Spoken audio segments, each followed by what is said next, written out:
who has been a nightmare since the day my mom married his dad. Let me give a bit of background. Our parents married when I was 4 and he was 17. Both our parents were widowed. After their wedding, we moved to the US since my mom had American citizenship through marriage. I was born in the US too, but after my dad died when I was 1, my mom and I moved back to Colombia. My stepdad got his residency through marriage, and my stepbrother, because he was a minor, wasn't a big fan of me. My only memories of him are just constant bullying. He would be left in charge of me since he was studying locally and lived with my parents. But mostly, his babysitting really meant things like locking me in the guest bathroom or the shed outside.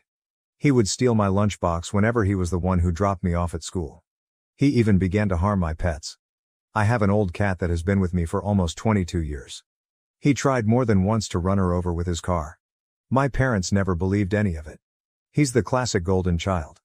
My mom absolutely wanted a son instead of a daughter, so my stepbrother took priority over me. The bullying just kept getting worse and creepier. He had this long key for the bathroom. The door was designed so that if it got locked by accident, one could open it by inserting a long stick or key through a small hole on the outside. He would use it to walk in on me showering. My underwear would disappear sometimes, and I know for a fact it was him. He also started taking pictures of me sleeping. One night, I woke up to him taking care of himself next to me while I slept. I yelled, obviously. My parents came over, but he wasn't in trouble. I was, for tempting him. I was 14 when this happened. He was 27. No one helped me, and he got bolder until he did something I am still in therapy for. When I was 16, it got to a point where I called my biological half-brother, Sam, 48M, and son of my biological father's first wife, to see if I could live with him and his wife, Sandy, during my last 2 years of high school. When Sam found out what was going on, he confronted my mom. My mom didn't care and just told him to take me, as long as he never asked her for money. Done and done. My brother and his wife became my legal guardians and took me in with my cat and the old family dog since I didn't trust leaving any living creature with Chris around. My parents never checked on me.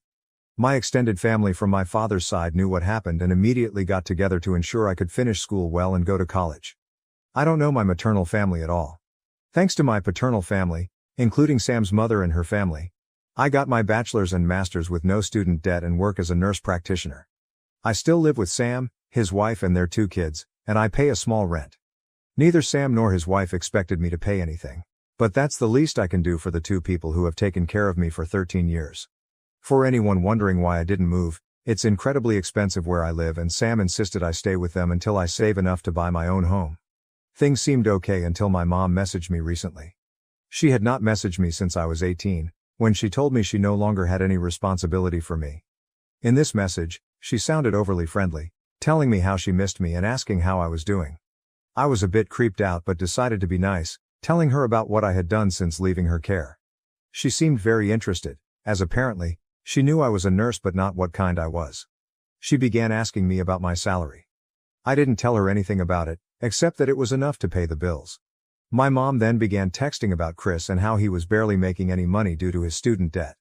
Apparently, Chris never finished a degree, jumping from career to career.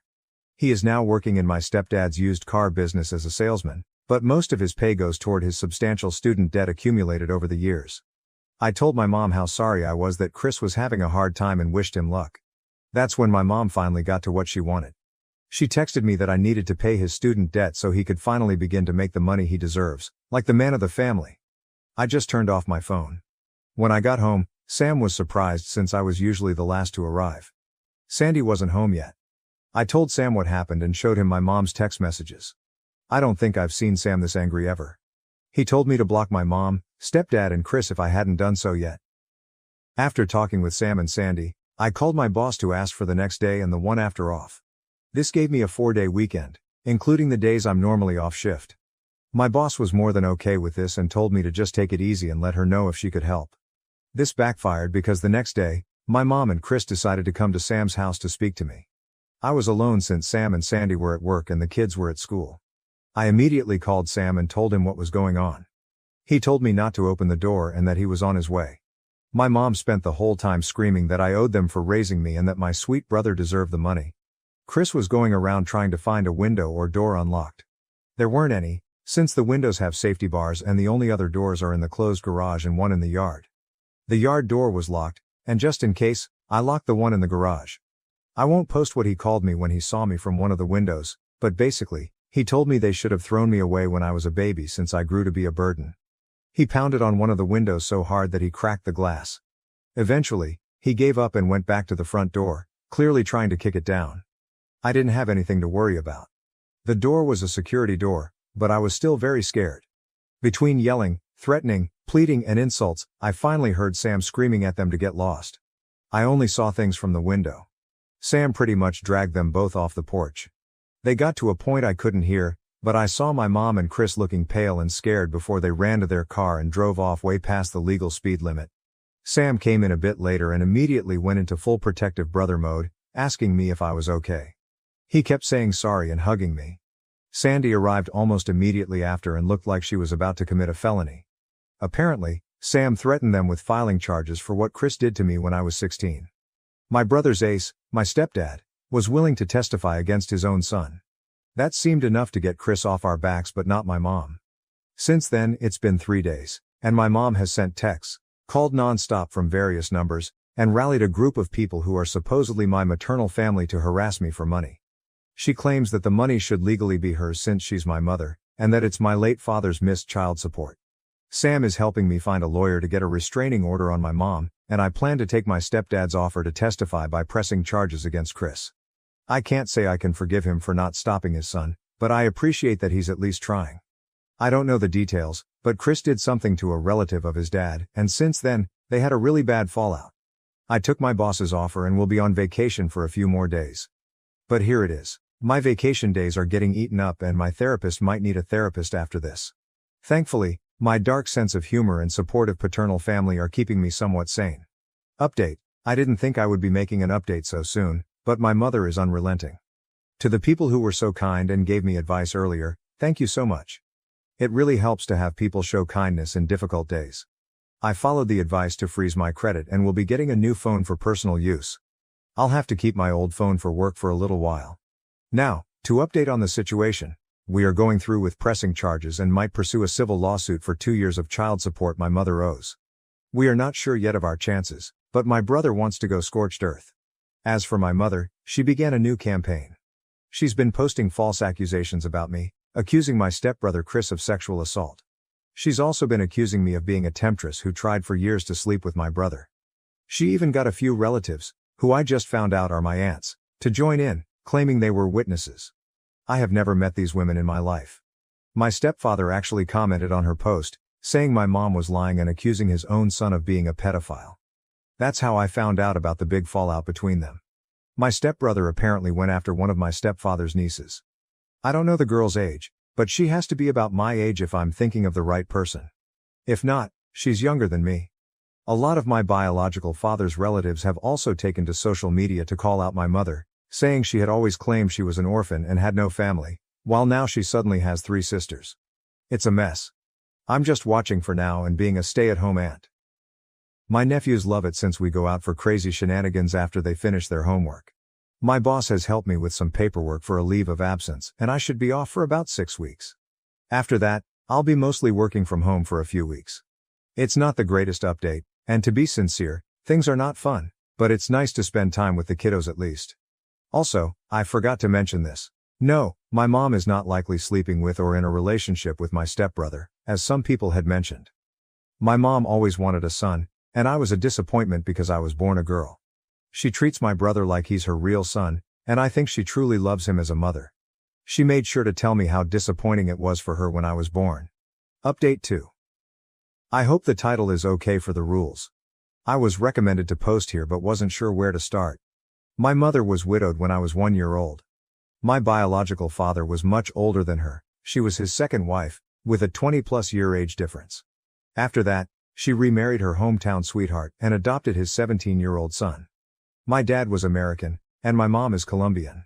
I was born in the US, then we moved back to Colombia for a few years, and we returned to the US when I was 4. My whole life, my mother constantly complained about the fact that I was a girl. She would say things like, "If you were a boy, maybe we could have gotten more from your father." Or "Girls are so useless." All I was to her was the problem child. She took my inheritance and squandered it, mostly on things for my stepbrother. Whenever she had guests, she would always introduce me and joke about how I ruined her body and wasn't even worth it since I was a girl. Most of her friends thought I had some kind of mental illness because of her lies about me being mentally behind. She used the R word, and would often blame it on my gender, saying that because I was born a girl, I was clearly inferior. During holidays, I would be left behind with a sitter. I was just too much of a problem child and would ruin things for my sweet brother. We only have one family picture from when I was 5. If I got anything nice with my own money, my mother would take it from me. If it was something like makeup or clothes, she would say I wasn't attractive enough or worthy enough to have such nice things. I should just stick with a plain face since it would make it easier for me to find a job when I was done with high school. She had no intentions of letting me go to college. But the worst part is, she never protected me. My stepbrother is a predator. At first, he just bullied me, stealing my food and locking me in dark places. When I hit puberty though, he began to do worse things. Walking in on me when I showered, even if I locked the door. Stealing my underwear, watching me sleep. And he even sexually assaulted me when I was 16 and he was 29. My mother blamed it on me, saying I was tempting her poor sweet boy. I was saved by my biological half-brother and his wife. They took me in at 16, finished raising me, and put me through college with the help of my paternal family. Even my father's first wife pitched in and has always been kind to me. She's more of a mother to me than my own mother ever was. Now, I'm 29 years old, have a good career as a nurse practitioner, and I'm saving to buy my own home. My mother found out about this and has been demanding that I give her my money because she is my mother, and my money should be hers. She also demands that I pay off my abusive stepbrother's student loans. Since I refuse to comply with my dear mother's demands, she has now gone online to post that I'm a temptress trying to ruin her son's life and that I refuse to pay her back for all the care and love she supposedly gave me over the years. She even had some women, who are supposedly my aunts, join her in this. I've never met any of my maternal family. As far as I knew, my mother was an orphan. Now, I suddenly have 3 aunts who claim to have seen how bad a person I am. Update 3. This might be my last update about my mother and stepbrother since we're finally starting the legal fights, but I finally had a good laugh. In my previous posts, I haven't said much about my biological father. He died when I was 1 year old, so I never really met him. I have one picture of him holding me when I was an infant. I mostly know him from stories from his family. What I do know is that he was a man of means. He had a lot of assets that he carefully divided in his will, not so rich I'll never have to work rich, but just rich enough that I would be able to live comfortably as long as I worked and managed my finances well. I was not aware that he had made sure to leave me anything, and neither was my half-brother Sam, his son with his first wife. I'm the daughter of an affair partner turned second wife. My understanding was that anything I inherited was wasted by my mother to buy things for her predator stepson Chris, whom she prefers over me. He was my abuser growing up. In her words, daughters don't need inheritance, just marry a wealthy old man like me. Well, since my mother and Chris have been harassing me lately, we drove to my dad's lawyer to get some things we need from my dad's records for the lawsuit we are planning. He's a sweet older man who kind of looks like my dad a bit and was my dad's best friend. When we met, he received me with a hug and told me how happy he was to finally meet me. His wife was there too, and she also gave me a big hug and told me we needed to have dinner at their place. Once we all caught up, we discovered my mother had been faking receipts to get money from my trust. A lot of it, some of which was from when I was under Sam's guardianship. She's not the executor of my trust and had to provide receipts for anything. She's been sending receipts claiming they're for me because I'm still in medical school, even though I finished school in 2021. Well, her meal ticket not only got torn, but now she's in big trouble because this is fraud, and basically, my hands are tied about pressing charges. She claims me as a dependent on her taxes so my dad's lawyer would refund her for her expenses. He basically told me there's just no way we can keep this in civil court. He had to contact the IRS and the police. It doesn't help that she's been using my social security number for some things she shouldn't. Thank you to the people who advised me to freeze my credit. You guys saved me for sure. I probably won't be able to post for quite a while since I'm going to be incredibly busy. I'm just mentally exhausted from how much has happened. I wouldn't have done anything about my mom using my trust if she had left me alone. I wouldn't even know about it because the trust is set for me to take over with proof of marriage or graduation from college. Since I didn't know about it, I never sent the required paperwork to take control. She could have milked it dry if she left me alone and just kept sending fake information. I'm in the process of getting what's left of my trust. There's quite a bit in it and it should be enough for me to get a house or condo if I mix it with my savings and still have some left over to invest or do other things safely. I might wait for a while to buy anything though, I don't know how safe it would be since my mom still has my social security number. Update 4. Hey Reddit, this is more of a personal rant than a full-on update. Things are only starting on the legal side of things, so no real update or information I'm allowed to share. This is more on the personal side of things since I just came home from having my mother harass me in a bar. It was not fun. Short background. My mother is a greedy liar who let her stepson Chris, who's 13 years older than me, abuse me since I was a small child. First, it was physical abuse, then sexual abuse started when I was 14 until I was 16. Now she wants me to clear a student debt, and she has been mooching off my biological father's inheritance. As for last night, well, I decided to go out with some girlfriends for a girls' night. My half-brother Sam and his wife Sandy have been pushing me to go out for a while. We went to a local bar. I mostly stuck to the stools by the bar as I'm a massive introvert, but I like seeing my friends having fun. So I was simply drinking and talking to the bartender in passing. Well, my good mood was ruined when I noticed my mother, thankfully alone, walk towards me. The moment she saw me, she pretty much launched herself to hug me and began crying, saying how much she had missed me and how different I looked. I was trying really hard to get away from her, but she began causing a scene. She started begging for us to reconcile, saying that she was sorry I took my stepbrother's affection the wrong way, that they both love me and want me to live with them. She was loud, and people were looking at me. Some even looked sorry for her, and I had people encouraging me to hug my mom back. It was embarrassing and just so wrong. I just exploded and told her to leave me alone and walked out. That was even worse because she kept following me, with 2 or 3 randoms calling me a terrible daughter. She just kept swearing that Chris truly cares for me and wants us to be a family again. She even said that he found me so beautiful that he couldn't help himself when he sexually assaulted me. She said, when he made love to you. As if it was something consensual. I was a minor when he attacked me. He was almost 30. I just started crying and screaming at her to go away and leave me alone. Thankfully, one of my more sober friends called Sam, and he came over very fast. He scared away my mom and took me home. I'm now 100% sure I don't want to go out again. For people wondering why I never called the cops, I called the cops since I was 11 to report the abuse. I reported at 16 what he did to me. They took his side. I don't trust them. I truly believe cops don't care about sexual assault victims. I'm just writing this to get it out of my system. My therapist is unavailable, so Reddit is the next best thing. Update 5. Hey, been a bit, sorry for the radio silence. I had some people asking for updates, but things had been pretty quiet until this weekend, so I had nothing to post. I know people usually do a recap app or something like that, so TLDR. My mother has always preferred my stepbrother Chris, who is 42. He was my abuser growing up. The abuse went from the time I was 11 to 16, when I moved in with my half-brother after the worst attack. I was recently tracked down by my mother, and she along with my stepbrother have been harassing me since. Currently, I'm in a legal fight against them to recover some stolen inheritance from my father and to resolve other matters. This weekend, once again, my mother decided to accost me at work. I was working from home, doing clerical work for the clinic I work at. I'm a nurse practitioner but took some clerical duties to be able to work from home when the mess with my mother and Chris began. Since then, the time I could work from home has ended, so I'm back in the clinic taking patients. For the most part, Saturday went well and quiet. Sunday, however, I noticed someone that shared my mother's name but not her last name. My mom has a very unique name, very old sounding, and I've seen it only twice in my whole life. Of course, there's a big Latino community where I live, so I just assumed this was another person. We're from a Colombian family, though I was born in the US to an American father. Lo and behold, it was my mother using a fake last name. When I saw her, I immediately called my boss.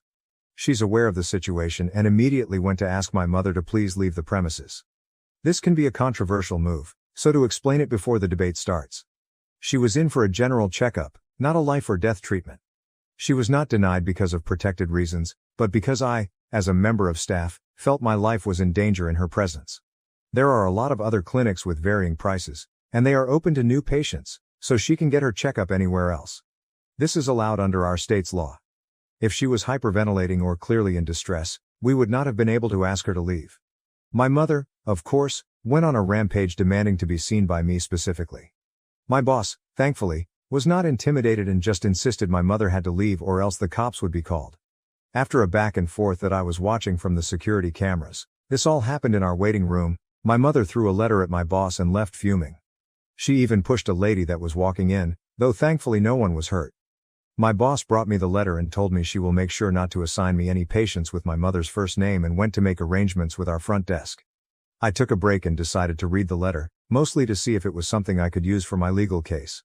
This is a translation to my best capabilities. My lovely daughter, it hurts me so much that you refuse to speak to me. I love you so much, and all I want is to recover the years we've lost.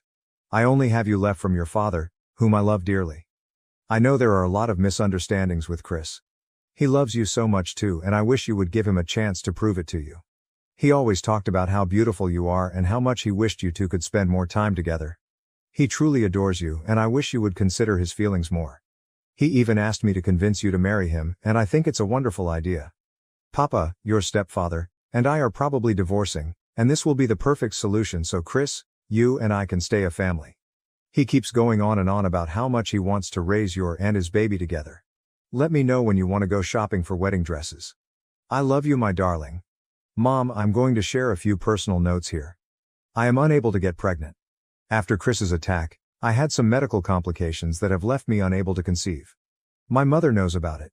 Chris knows about it. The cops know about it. They ruled the whole thing as consensual sex, and because I was 16, the legal age of consent, nothing was done. I showed this to my lawyer, and he added it to the compilation of things we're using for the legal case. Still no court date, and the cops don't consider my case risky enough to do the paperwork for a restraining order. I do have one officer who is taking this very seriously and has been amazing. It's just the majority who don't seem to care or have too much on their docket to give my case time. Update. I'm going to update here since it's only been 3 days and it feels dumb to make a new post. Chris has been arrested. Apparently, he kidnapped a 2-year-old baby girl, his cousin's daughter, no less. The baby was recovered safe and unharmed from what I heard. I'm glad she wasn't taken for long. Who knows what the hell he wanted to do to her. If I hear more details, I'll update. I am completely at my wit's end. All of a sudden, my son refuses to go into his room, but he refuses to explain why. What should I do? We moved into a new house about a year ago so that my son, who turns 4 next month, can have his own room. We thought the transition would be rough, but he took to his room almost immediately and had no issues. He loved his room, had all his toys in there, bedtime routines went smoothly. Most nights he dozes off after a couple of stories and a smooch on the head. He has his night lights and we keep his door open, even though he never mentioned being scared of the dark. Something changed on July 4th. He spent a good chunk of the afternoon playing in his room, even refusing to come downstairs for a bit. That same night and every night since, he refuses to go into his room at all, insisting on sleeping in our room. He won't go in with us holding hands, and if we're able to get him in for a second to retrieve a specific toy, he won't go all the way in and then immediately run away back down the hall. He has no problem taking a bath in his bathroom across the hall, but he insists we keep the bathroom door closed. Then he runs straight from the bathroom to our room. We have asked him in all sorts of ways why he doesn't want to go in his room. And he'll deflect either by screaming cowboy hat, a la muffin, or giggling while naming every animal he can think of. We're guessing he had a nightmare at some point, but he did spend the afternoon in his room with no problem on the day this started. We're not getting anywhere here, and as a result I've been sleeping in his room while he shares our bed with my husband. Maybe I'm looking for someone who had a similar experience with their child that can offer up some fresh ideas, or maybe I'm just venting because I miss my bed. Edit 7/23. Thank you so much for all of your great responses, ideas and stories. I think I may have cracked the case here, but now I have to figure out how to go about it. I was just grabbing something in his room around 3 p.m. today and heard what was definitely an animal scurrying on the roof. Probably a squirrel. We have a metal roof and an exposed beam ceiling, so we hear any drop of rain, but I have never until now heard an animal. This would make sense as to why he sometimes keeps naming animals in his room. Now if I'm right, I just have to figure out how to go about this. Relevant comments. Honey. No 8465. My guess is he's either scared or ashamed. Could be fireworks like others are mentioning, or it could be really silly. Hopefully not a ghost. I'm thinking like he pooped in the closet, had a potty accident, vomited, broke or spilled something.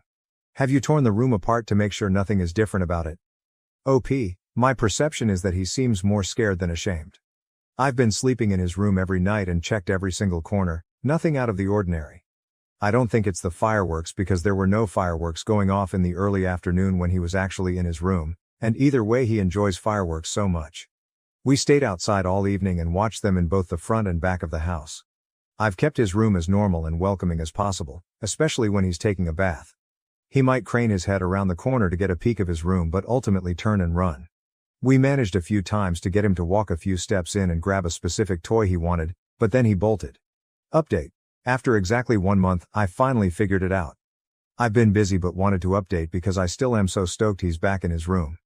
A few days ago, I got my son to acknowledge a couple of his toys from the doorway, and he stepped in a little bit with encouragement. I then took the opportunity to point at objects in his room and he had a huge reaction to a Marvel poster that had been hanging over his bed since we moved in a year ago. He ran to our bedroom and hid under our covers, so I took it off the wall and walked it through the hallway. I stopped at our room for confirmation and he freaked out when he saw I was holding it. I told him that it's going in the garbage and he's never going to see it ever again. I hid it downstairs for later disposal, came back upstairs and told him it was gone. He leapt out of our bed and hurried down the hall to his room and jumped in excitement that evil face is gone. He then screamed in excitement about his Mario Kart bed, tossed my pillow off, threw his Mario pillow on and tucked himself in. I was so ecstatic I danced around with him the rest of the night singing No More Evil Face. We played with all the toys he missed. He slept in his room that night and has since been spending even more time in his room playing by himself. He brings up nightly that evil face is gone and his room is fun. To those who are curious, it was a Marvel framed poster with like 100 plus superheroes and villains. He had always named even some of the more obscure characters. My husband is a comic book guy and passed on this knowledge. I'm not sure which character scared him in particular, but I theorize it was either MODOK or Ego the Living Planet. I didn't stop to have him point out which was the evil face. Relevant comments. What the poster looked like. A picture of the poster, 100 Marvel characters Charmander_Ann. I knew it. Yes, Ego and MODOK have very evil faces. Another contender could be Armin Zola OP, that one too, but I couldn't remember his name tbh when my husband put it up. I felt like one day he would be scared of some of the sinister faces on it, but it just didn't click since it had always been there. Coca-Cola. When my son was a baby I put Mickey Mouse and Friends wall stickers near his changing table. He got terrified of their eyes or something and I had to remove them. When he was a preschooler, I bought him pajamas that had a polar bear face on them and its eyes were angled and fierce looking. He was scared of it. I took a Sharpie and rounded the polar bear's eyes and brought his eyebrows out and down to look kinder. I was proud of myself for that one. OP, yep, I think it's best to stay away from eyes and front-facing heads for decor. He still has his big Mario movie poster with Mario and Luigi, but their heads are turned so it's not so aggressive. Plus he loves Mario and Luigi and they're so the opposite of scary. Am I the A for telling my fiancée that her wedding dress choice is too extravagant and suggesting cheaper alternatives? We are getting married in July of this year, the venue is booked and the wedding is pretty much sorted. Emma has been researching dresses and has a little scrapbook of lots of dresses she likes for ideas but is now looking to buy. All that's left to get is the bridesmaid dresses and her wedding dress. We jointly put aside $10,000 each for the wedding. Everything is paid and we have $6,000 left over, which I think could go towards the honeymoon on top of the honeymoon fund we already had. We aren't the extravagant type at all. Then comes the time for Emma to pick her dress. I know everything is more expensive when it has the term wedding attached to it. What I wasn't expecting was a $950 dress plus $120 veil. I'm using my dad's old tux he used for his wedding to my mom, just had it taken in a little. Emma can't use her mom's dress as her, and her mom both say the style hasn't aged well, which is fair. I had a quick Google around at dresses online and there were so many. And so many just like the one Emma wants for like $50 to $100. I'm not trying to get her to cheap out on her dress, but she will literally wear it once. One dress for over $1,000 is just insane. That would fund our honeymoon. I tried to show her some dresses I found on a recommended app called Wish and others on websites, but she was having none of it. She is very slender but apparently wants it specially fitted. It turned nasty unfortunately because I said I refused to drop such a large amount of money on a dress and she argued that she is using her own money for the dress. Which isn't strictly true as we ain't about to marry and our finances will be joined. Then her mom had to get involved. They offered to pay for the dress but it's not a case of not being able to afford it. It's a dress. There are identical ones online at a fraction of the cost. I thought she would be ecstatic to learn there are identical dresses for a fraction of the cost, but she was really angry and upset. Is there something I am seriously missing? Because after we argued about the dress, Emma has been extremely cold towards me. Then yesterday she said if I want her to cheap out on her wedding dress on her wedding day that she needs to really consider if we're a good match for marriage. I was blown away that she would say that over a dress. I told her she's like a toddler throwing a tantrum over a sparkly toy she can't have. That was a mistake as she left to stay with her parents, who called to tell me I am much more than an asshole. TLDR fiancé can get a similar dress for around $100 with shipping online but wants to blow over $1,000 at a local wedding dress boutique. Am I the asshole for saying to get a cheaper one online? Edit. Emma found this thread. It was a mistake to post here and I'm sorry I posted our problems on Reddit. AITA the top replies from OP. Comment 1, but the gowns I found on Wish looked very professionally made, and very similar to the one she's picked. Comment 2, I mentioned the second-hand wedding dress store and she said no without even going to take a look. Comment 3, that's not fair. I would never tell her what to wear. She can wear what she wants. It is the absurd price that I'm against. Comment 4, see, I can definitely understand caring about the quality of a dress if it's a work dress or a regularly worn formal dress. I think what everyone's missing is that this will be worn for one day only. Relevant comments. Emma, ask yourself if your fiancé's behavior here is a one-off. There are some concerning things here. His insistence on controlling your purchase, made with your money, even if it's funded by your parents. Is he controlling in other ways? Has he ever been insistent on you spending your time and money only in ways he approves of? And does he usually lash out when you don't do what he wants? The way he's resorting to name-calling because you wouldn't capitulate to his demands, calling you a toddler throwing a tantrum, instead of communicating with you respectfully. This is made especially worse by the fact that his demands are unreasonable and stem from a fundamental ignorance about the subject, wedding gown cost, what knockoffs are and why they're a bad idea, etc. And that he's shutting down your attempts to educate him. Does he normally communicate with you openly and respectfully? Does he normally get angry and verbally attack you when you disagree with him? Are you normally able to have conversations with him on difficult topics that are calm, respectful and productive, even when you disagree? Maybe you're both cracking under wedding planning strain, and this is an out-of-character moment that you can work through, but maybe this is pointing to a larger pattern. Proceed with caution. Remember you're about to enter into a pretty intense legal and social contract with this man, and that you're signing up for a lifetime of conflict resolution with this person in particular. The way you both approach disagreement and handle conflict now reflects how you'll be likely to continue to do so going forward. Now may be the time to double-check with yourself if this is the right move. Edit. After reading through the comments, I would also encourage you to look at his behavior here, on this Reddit post. His response to new information is not to take it on board and process it, but to double down, plug his fingers in his ears, close his eyes, and refuse to listen. The lengths he'll go to avoid admitting he was mistaken are a bit troubling. It may also be worth asking yourself if there's a reason someone who is so insistent on always being right may have for seeking out a partner who's a decade younger. I'm wishing you all the best, and I hope this works out for you. OP, I thought I'd have a look through the comments to see if anything explained why Emma has blocked me and her phone is ringing through to voicemail. I seriously can't believe people started a witch hunt over a dress. I watched some YouTube videos of Wish wedding dresses, and yes, wishes are trash. I got it, I was wrong about that site. But to end up blocked because you have all told her I'm abusive and manipulative is just vile. I called her parents' house and the line's off the hook, so if you see this Emma, call me, please. I won't shout, I won't get mad, I just want to end this crap. Get whatever dress you want, I see that I was wrong. I'm sorry. Spelling bad had some whiskey. Can you blame me after this?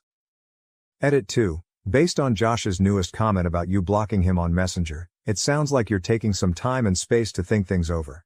I think that's a really good move. There's a quiz from the Love is Respect project that may help clarify your thinking about whether this is a healthy, nurturing relationship. I hope everything turns out well for you, Emma, whatever you decide to do. There's a whole community of people here rooting for you to be happy. Edit 3. It looks like OP has been banned from AITA. He just sent me a furious, invective-filled PM blaming the sub for what's happening in his personal relationship and reiterating that abusive behavior is normal and fine, so I guess he's learned nothing. According to the PM, Emma's dad just called him and chewed him out, so it sounds like at least she has a strong familial support system. Transcript of the PM banned. I'm now banned from Am I the Asshole and good fucking riddance. Her dad just called to cuss me the fuck out. Can you believe I've been trying to not fucking cuss so I don't get banned so I can at least defend myself, then banned for no reason. I live in the real world where when people are angry they yell, they save money where they can and they don't fucking run away and block you. Fuck this fuck it all and fuck Emma for believing strangers on the internet over her fiancé of 2 fucking years cupcakes _ vodka. Emma, if you see this, run for the fucking hills. Men who are almost 40 marry 27-year-olds often because they are manipulative and going to pull shit a woman his age won't put up with. He's too old for you. You are seeing signs of this behavior now. $950 for a wedding dress ain't shit. He is already trying to control and manipulate you and your finances, and you aren't even married yet. Don't go through with it. OP, you are a massive asshole and she shouldn't marry you. OP. Wow, thanks. Seriously, she has been keeping up with this thread because she told me not to take it down. She wanted to read the replies, and now she's blocked me on Messenger and my calls go to voicemail. So thanks a lot. Everyone couldn't have left it at YTA, legitimately out for blood, mob mentality if ever I saw it. The bride. I will change the name despite his inability to do the same. I don't really care if he sees this, but he isn't sub to relationships. I literally don't know where to start. My fiance will call Greg. I don't know what came over him. It's completely insane. We are getting married this summer. The argument started over my wedding dress. I picked a very simple and traditional gown that was already discounted as it is an X-sample gown. My absolute idiot fiancé decided to post to a subreddit asking for opinions or more likely validation on whether was being unreasonable. My dress is under $1,000 but will come to around $1,500 with alterations. We have over $7,000 left over in our budget. That's another thing that seriously upset me, that he lied in his post multiple times.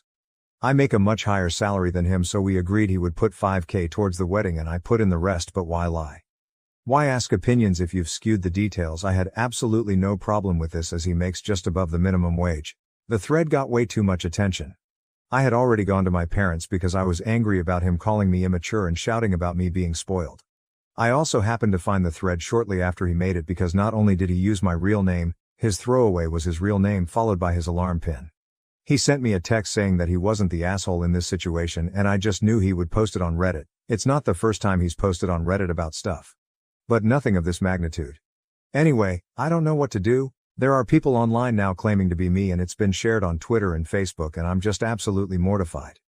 He got totally hammered last night and called my parents. My dad had to hang up on him because he was screaming down the phone and my mom was disgusted. I can't get my money back on the venue or anything. I recently started taking antidepressants because I've been feeling low, but now I just feel empty.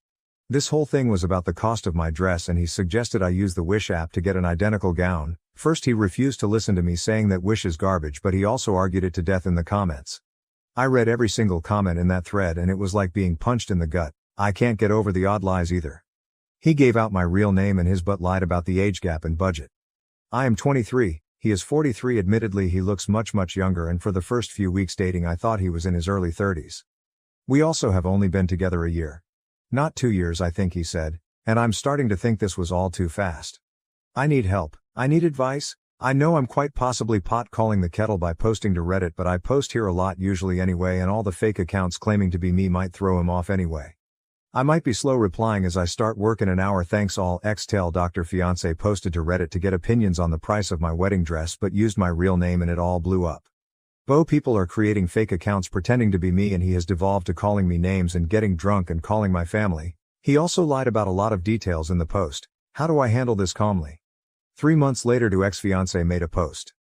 A few months back I was going to be married, and long story short things were called off. She wanted to end things, I didn't. And I feel like I've lost all of my trust in women. I don't want to feel like this anymore. I was dating someone called Isabel until last week. She's really amazing and kind, but the second she heard about my ex and the fiasco that surrounded it, she ghosted me. And it becomes a pattern. At some point, no matter how close we get, they hear about it from a friend, it comes up somehow and they bail. I just want to know how to behave, or what I can do to make things work. My last GF, Casey, when she broke up with me, she said that I hadn't changed from who I was when my fiance left me, but I have. I hardly drink at all now, my job is steady and I'm a good guy, but I think the issue is that I'm suffering from small town syndrome. Everyone knows everyone here, back ass words, little town it is. Please give me advice on putting this behind me. I am honestly desperate. My life was about to move towards a phase and now I'm stuck in limbo. I need a girl to fill that place so I can move forward with my life. Arrogant boss fires expert, leading to £800K project disaster. Sweet revenge unfolds, but the story ends in tragedy. Who am I? Do you know? It backfires on an egotistical manager when a $800,000 project goes off course because he sacked an invaluable staff member. First of all, this never happened to me. I was with the individual when they got a call concerning this problem. Then he walked me through it all. He is not on Reddit, hence I am sharing it. It is valuable. Every name has been modified to guard corporate and personal identities.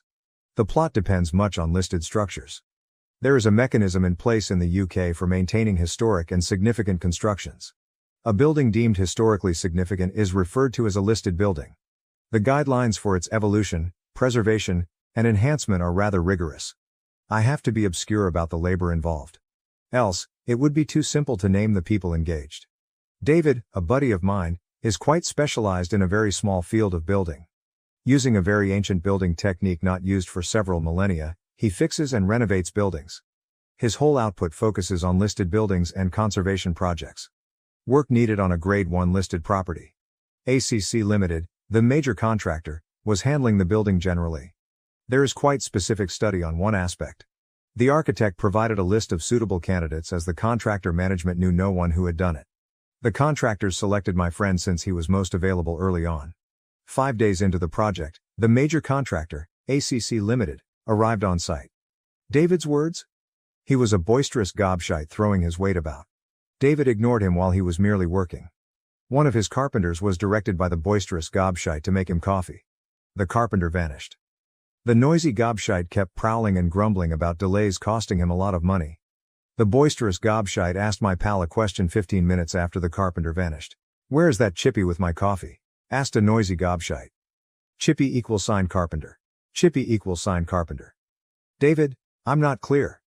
"Go and find out," a noisy gobshite says. "David, I'm only here for this job," gesturing at the walls. "I work for ACC Limited, not for you." Noisy gobshite. "It makes no difference if you're an employee or a subcontractor. You still are working for me. Now go and locate my coffee." David.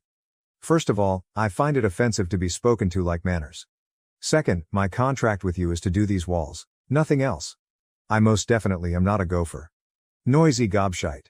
"Oh, do you not value being spoken to in such a manner? For which subcontractor do you now work?"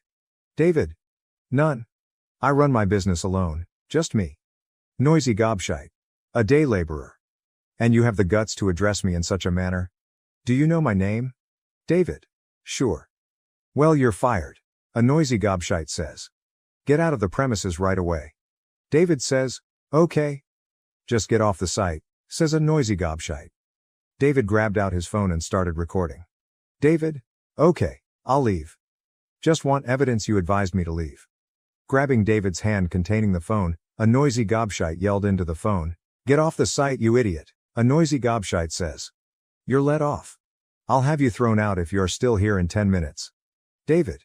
"Cool, not problematic." He took up his gear and left. The contractor's site manager passed him, ironically with a coffee for the boss, as he was leaving and smiled. Site manager. "Dave, you're leaving early?" "Bloody part-time kidding." David. "No, your boss just sacked me. We have signed out our contract. Apologies, friend." The site manager said, No. Allow me to arrange things here. Please wait, kindly." David left the site. Knowing something the boisterous gobshite lacked, the site manager was losing his head. In the UK, just 7 persons are certified to handle the task. Every one of them had a waiting list. David had been the only one accessible. 12 missed calls by the time he arrived home. That was Thursday, 2 working days absent so far. He claimed he would go back only if he was paid for the extra days and personally apologized to the employer. I met my friend as he was answering a call from the site manager, stating the boss apologies but is out of the country, so cannot apologize personally.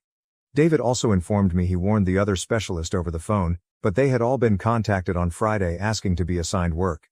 Nobody picked up the work. They were all booked full. To warn him, David also called the architect. Under such circumstances, some dishonest builders attempt to falsify the work and bodge the job. David is going to keep his guns. Money for all missing days plus a face-to-face apologies. He is positive he will grasp it. I mentioned I would pay anything to see the in-person apologies. Update 1. The site manager called to inform David he was advised by the noisy gobshite to threaten legal action should David fail to complete his work. The site manager became really ashamed and apologetic. David reminded him he left and had documentation proving he was let go. The site manager called once more to inform the noisy gobshite will be personally apologizing on Friday. Could David begin tomorrow? David said no. Following the legal action threat, the criteria are different. Before work starts, a face-to-face apology. Additional compensation for lost days. Paying the whole contract value up front before work starts. All of this has to happen on Thursday. He can start today and still expect to finish before his next reservation. Should he work weekends as well, he has just enough time. I questioned him about why he isn't charging the man who is such a wanker a hefty extra fee. He remarked it's not the done thing to take advantage of businesses under time constraints, it looks bad. One of my pals apparently is a guy from the 18th century. Edit. When David mentioned just 7 others do this work, I misinterpreted him. He intended 7 different companies distinct from his own. Since they are small companies, he argues it is most likely just about 20 persons capable of doing it. Still a limited amount, although not as humorally tiny as 7. I apologize for misled all of you regarding the count. Update 2, sadly, an apology appears unlikely. David has found that the site manager was sacked for not alerting the noisy gobshite of the circumstances earlier. David told the operations director for ACC Limited, the second noisy gobshite, that he would not be returning to the position, so an apology is not needed. Apologizing for everything, the operations director promised to very liberally renegotiate the money. David informed him he had only thought about returning to the position as a personal courtesy to the original site manager. He feels no need to go back as he is not there. The operations director indicated he will contact David but omitted any explanation. Why he didn't say, "Give him his job back, or I won't come back," I wondered. David remarked the boisterous gobshite is too weak and petty to be guided by a craftsman. It will have to be the concept of the company for the site manager returning. They won't bring him back if I order them to. David thinks it's difficult to obtain a job at 61 since the site manager is excellent at his work but only 4 years from retirement. I have decided that David appeals to me even more than 3 days before. 3 updates. It is 2 in the morning here. We just came out of the bar. David answered a call from the dismissed site manager while we were out. David reported the circumstances to the architect this afternoon. The architect got in touch with the terminated site manager to let him know about a company needing a site manager. Just before 9 p.m., the dismissed site manager called David. I had to sit through the one-sided phone call. I had to have looked like I had a house full of sparrows, childishly thrilled. Then David filled in for me. The site manager rang to thank him and find out his preferred drink so he might bring him a bottle. He is seeing them on Friday even though he does not yet have the new job. The architect is hopeful since apparently his advice has some weight. David first rejected. David, I didn't not get you a job. The architect done. Site manager. But you told the architect I had been sacked because of you, therefore you set all this in motion. I never have to deal with that annoying pillock ever once again. David left no clear identification for the irritable pillock. We will have to conjecture. David mentioned his drink is Cardhu Gold Reserve. He declared he would only take a bottle if, A, the site manager lands the new position. B, should the site manager visit and sip the Cardhu with David. The whiskey consumption does not seem to include the attractive scribe who painstakingly and time-consumingly skillfully recorded this narrative down on Reddit. David elegantly said, "Piss off, knobhead, you can get your own drink." Except that nobody gets to see the tosspot noisy gobshite eat crow when he has to apologize. All excellent news ideally. I had great anticipation about that. David and the sacked site manager know each other outside of the office. Though 2 separate clubs, they are members of charitable organizations in the same location and cooperate extensively. David is Roundtable, whereas the site manager belongs to the Rotary Club. Though you never know, I doubt he is a knight. David was contacted by the operations director of ACC Limited to propose that they kindly renegotiate the money by bringing the site manager back. They have missed the boat, David says. He cannot finish the work on his own before beginning his next employment. Should all go without a hitch, there is an absolute minimum of 11 days labor left. David's next employment begins on November 4th. Assuming he works weekends, there are 10 days left. Last minute. I wish I could be a fly on the wall when the noisy gobshite is informed. Many people often ask, what does David do? If I said what it was, it would be quite identifying. I could as well tell you his actual name and address. Apologize. There are extremely few of them since it takes 5 years to become just competent and at least 9 years to be a master artisan. At least one master present is needed for the jobs done. Update 4, bad news. The site manager who was sacked did not land the other position. He met the new company, but they are not extending an invitation to him. The explanations are not obvious. David is seeing him Sunday to go over it. Though David is not at blame, I can sense he feels guilty about it. The site manager claims he will act regarding unjust firing. Though I imagine this would be a win-win-win, I suppose life isn't like that. News about the sacked site manager. The current state of affairs is not as dire as first assumed. We misinterpreted what transpired on Friday. David chatted with him yesterday. That aspect is accurate. The employer he visited on Friday is not hiring him in the usual manner. On a distribution center build, they have, however, presented him with a fixed-term contract spanning 18 months. Though not ideal, on the plus side it pays somewhat more than ACC. Though just 18 months, it is better than nothing. Should another project surface, the new business also has the option to extend the contract. David has heard that someone Bulgarian is visiting to cover for the work. David was grinning when he informed me. He believes he understands exactly what will happen. Some 19th century Sophian structures feature a comparable but different method that was used. David believes the man will apply such an approach. Though two extremely crucial elements are different, it looks comparable. David has opted to hold off. David is going to advise the client and the planning department to verify the two components. He intends to allow the Bulgarian to finish the job and get paid. The Bulgarian will have used the incorrect tools unless he is familiar with the English approach from the 17th century. It would mean pulling it apart and beginning over. They treat this kind of work quite rigorously. Though I hardly desire this, I truly hope this comes true. I'm a minor dude. More info. Many people are wondering when David would find out whether the Bulgarian performed the work as expected. Given that there are few vendors of one of the materials, David might know really quickly. Should the Bulgarian get in touch, David will be informed. David said, "It's a tiny incestuous part of the industry, and they gossip like old women." Correction. Like older women, we all gossip. David is leaving it alone till told the work is done and the Bulgarian is paid if he does not visit there. He wants not to jeopardize the man's money. David said, "I don't want the Bulgarian to drag his arse over here and go home empty-handed just because I can't wait to drop silly bollocks. The man has a living to support him. I'm going to wait. Silly bollocks is the same person as noisy gobshite just in case of uncertainty.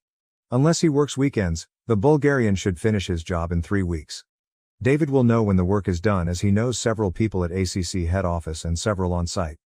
I must thus wait on my hands for 3 to 4 weeks and appear to be a non-excited 7-year-old girl not complaining about Christmas approaching." Update 5. According to David, the Bulgarian got right to it and began working. Materials have been delivered, but from an ordinary building supplier. Though they sell it in Bulgaria, the items he requires for the work are too heavy for him to carry with him. He hasn't asked for it from the UK provider. 3, but only one has enough for this work since David brought it in for her. He is therefore not using the correct materials unless he is arriving by road and ferry. Though he was not bothered by raucous gobshite, David would not let it go unrecorded. He is a purist in terms of historical accuracy and truly enjoys maintaining all the structures he works on. I therefore have to hold my water for 3 to 4 weeks. David claims he might finish earlier if he uses more contemporary materials. If you stay in the 17th century, 3 weeks is the period. About this work, I have become such a weirdo. David knew I was after information after I phoned him earlier under cover of pretext. "Do you want me to fit a body cam so you can watch and hear everything as it happens?" David asked me. I answered, "That would be great if it would not be too much trouble and you could link me into your phone calls." Laughing, David said, "You knob cheese, is it okay if I cover the lens when I'm shagging my wife?" Personal Ollie, I don't do those two things at the same time, but whatever floats your boat, I said. David, you are telling me you do them separately. Me? Right after she washed all the garbage off the sheets after doing you. A few of us are finicky. David said, "Piss off, you're an uptight clean freak." Hangs. Not farewell, not see you shortly. English behavior is not what it once was. Though I realize it doesn't look like it, really I do have a life. I never would have thought I would be typing Update 6 when I originally started working on this. Update 6 Many news stories. 2 weeks ago the Bulgarian completed his work and returned home. Those who met Stefan the Bulgarian said he was a decent man and a really diligent worker. He worked weekends and 12-hour days to help to offset the expenses of living in the UK. David is glad he waited until Stefan paid before he reported the work, knowing what he discovered about Stefan. David already felt rather certain Stefan was not performing as required. None of the 3 companies he checked, the sole UK suppliers of the most unusual substance involved in the job, said they had an order for the site. Stefan might have imported it of course, but nobody on site had seen an international material order. As scheduled, David thus made calls to the client, the architect, the local authority planning department and Historic England. He waited for them to investigate after outlining his worries in the simplest, least invasive manner possible. Though it just took a few days, I can really say that I have never been that nervous or committed in anything unrelated to my pissing business. The architect produced the first report on incorrect materials and technique applied. Not the English one demanded, he had applied a Bulgarian technique from the 19th century rather than the 17th. The architect was really agitated. David Avid stated this phone call was blue, but he had never heard the architect using foul words before. The architect apparently termed the boisterous gobshite, ignorant cockwomble. David defined a womble for me. I knew nothing. Approach is welcome. Not wanting people to believe this was anything to do with him, the architect said he was going to get in touch with the local authorities. Most of the remainder came to David's second or third hand. He knows some of the staff from ACC. I wanted to know whether it was challenging to get them to tell him anything. He mentioned they lacked the quick adequate phone pickup ability. The location was visited and the work examined by the local government planning officials. They informed the contractor that the work had to be cleared and corrected since it was totally improper. Then it became fascinating. Looking about the property, the inspectors discovered a problem. It would be too simple to pinpoint the buildings involved, hence I cannot be exact about this. The builder had wrecked some of the structure. Though it was not very significant, there was an internal feature included into the roof construction. Although they were not let to, they removed it and replaced it with a far superior modern support. The project manager, the new site manager, or staff member neither understood the significance. Who ordered it to be replaced with a cheap, quick alternative rather than the slow, expensive, rebuilt option? Of course, it was noisy gobshite. Destroying anything on this kind of property is illegal, jail sentence type of crime. It's a huge fine even if they avoid jail. Everyone in that company is thus pointing fingers at one another and claiming no accountability right now. According to Noisy Gobshite, he did not direct the internal roof structural components to be removed. The project manager has email proving he did. The client asked all of the contractor's employees off the site on Tuesday, the 19th. They are currently looking over everything. They're most definitely firing the contractor. They have written guidelines for bids from fresh contractors. They will also sue the contractor for the expenses of undoing and fixing all they have done improperly. The architect's projection came at £800,000. The local government planning department wrote to the contractor detailing their mistakes and alerting them of their intentions for inspection and the likelihood of prosecution. On the day the letter arrived, Noisy Gobshite vanished to the lawyers, claims the staff. Within an hour, David received 3 calls from 3 separate ACC phones as word of the letter spread around the workforce. Now we are awaiting a few things. 1. The client's checkup. Should that prove ACC has damaged the site, the client is entitled to terminate the contractor. ACC has a huge repair debt and does not get paid. 2. Local authority inspections conducted by conservationists. Should they have destroyed elements of the property, the local government will punish ACC as a company and the individual responsible. David is rather disappointed since it is impossible to rebuild the internal framework lost. That was sitting there performing its job for 400 years until that gist stain enters the picture, he said. It goes then, and that is it, never again. He comes across as really depressed. I'm guessing Noisy Gobshite is yearning he had his own coffee that day last month. Edit, the letter to ACC, not their actual name, did not threaten a prosecution. It simply made them aware of the intention of the planning department to send a professional to check the construction and, more especially, the changed area. Apparently, should prosecution take place, it takes eternity. My real apologies for misleading all of you. Like everyone else, I was overly eager to grab my pitchfork and start believing the worst. Wishful thinking mixed with Chinese whispers meant that the story was far more serious and advanced by the time it reached David. Though it's more likely to be in 6 months than in 6 days, Noisy Gobshite may well be prosecuted. Since I started, that represents the second correction. I promise to try to be a little more deliberate on next revisions. My error, not David's. David cautioned me that not everything that comes in your ears has to flow directly out of your tongue. You're very eager to feed the masses. Although they might believe you're currently farting rainbows, if you make a bollocks of the data, this won't last. Like always, he is correct. As uncomfortably customary. Information asked. A few have inquired about the fate of the sacked original site manager, but I wasn't sure until now. We met in the pub, David, the site manager, 2 others also. Subject to fidelity insurance checks, he most certainly has the new job. His starting date is February 9th. ACC paid him off in place of notice. Firing is done according to convention. They paid him just over 3.5 months' wages in one lump as his contract provided 3 months' notice and he was due 12 holiday/6/vacation days. He also gets to retain the car till March. I was shaking like a dog when he fired me, he added, But the wife reminded me that I could take my pension early and how much I hate that company, especially that dodgy pillage. I stopped worrying when the architect contacted me about the distribution center job. He started the new work on a somewhat better pay after landing it. The main drawback is that the employment is just guaranteed for 18 months. Although it's not certain, there's a great chance the organization will retain him following that if they have work. He first intended to bring Noisy Gobshite to an industrial tribunal for unjust dismissal. Now he won't, since he won't suffer financially. Obviously, I'm glad I'm not losing money, he remarked, but I was looking forward to beating that Watson in court. He is building a better sleigh and several reindeer with the additional time right now. Certainly, a sleigh. It's on the rear of a truck. Father Christmas is on the sleigh performing Christmas carols at window-rattling volume, gathering money for charity while his company strolls the area decked as elves and snowmen. I have oftentimes been pulled into it. He brought David the promised whiskey. David advised he shouldn't, but the site manager remarked, "Why, Yorkshire men keep their word, even to a shower of soft shandy-sipping southerners like Ulan. Besides, I'm not risking breaking this lucky streak." Even the alcohol came at half price. Simultaneously pointing at him, David and I said, "A real Yorkshireman." For the uninitiated, Yorkshire residents are known for two things: highly straightforward communication and financial restraint. We left the pub after ridiculing him for implying that I was a southerner and headed to the garage of the site manager so we could sip the whiskey and appreciate his sleigh building work. Would they send me some freebies if I told you all how great Cardhu Gold Reserve tastes? Born close to Carnarvon, Saeeglf, I'm Welsh and am sobbing and bith, hence you have most likely seen some awful grammar. I'm full of whiskey, so right now I'm debating. It is past my bedtime. 1 a.m. Bye for now. Update 7. I believe there might be some karmic justice en route. Interviews under control have been conducted with Noisy Gobshite. It indicates they are ready for the possibility rather than that they are absolutely suing him. They will also do so with the sacked site manager next week. They also followed the same process with the project manager. The site manager is sure he has nothing to concern about.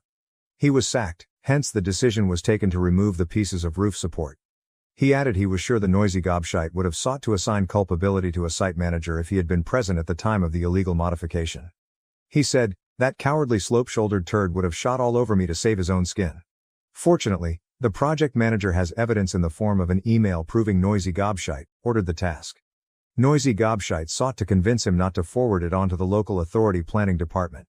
He threatened him when that didn't work. That backfired when the project manager told the investigators that Noisy Gobshite instructed him to delete the email in addition to neglecting the risks. My buddy, a lawyer, informs me that destroying evidence and meddling with a witness are crimes in of themselves. Noisy Gobshite will not stop excavating a deeper hole.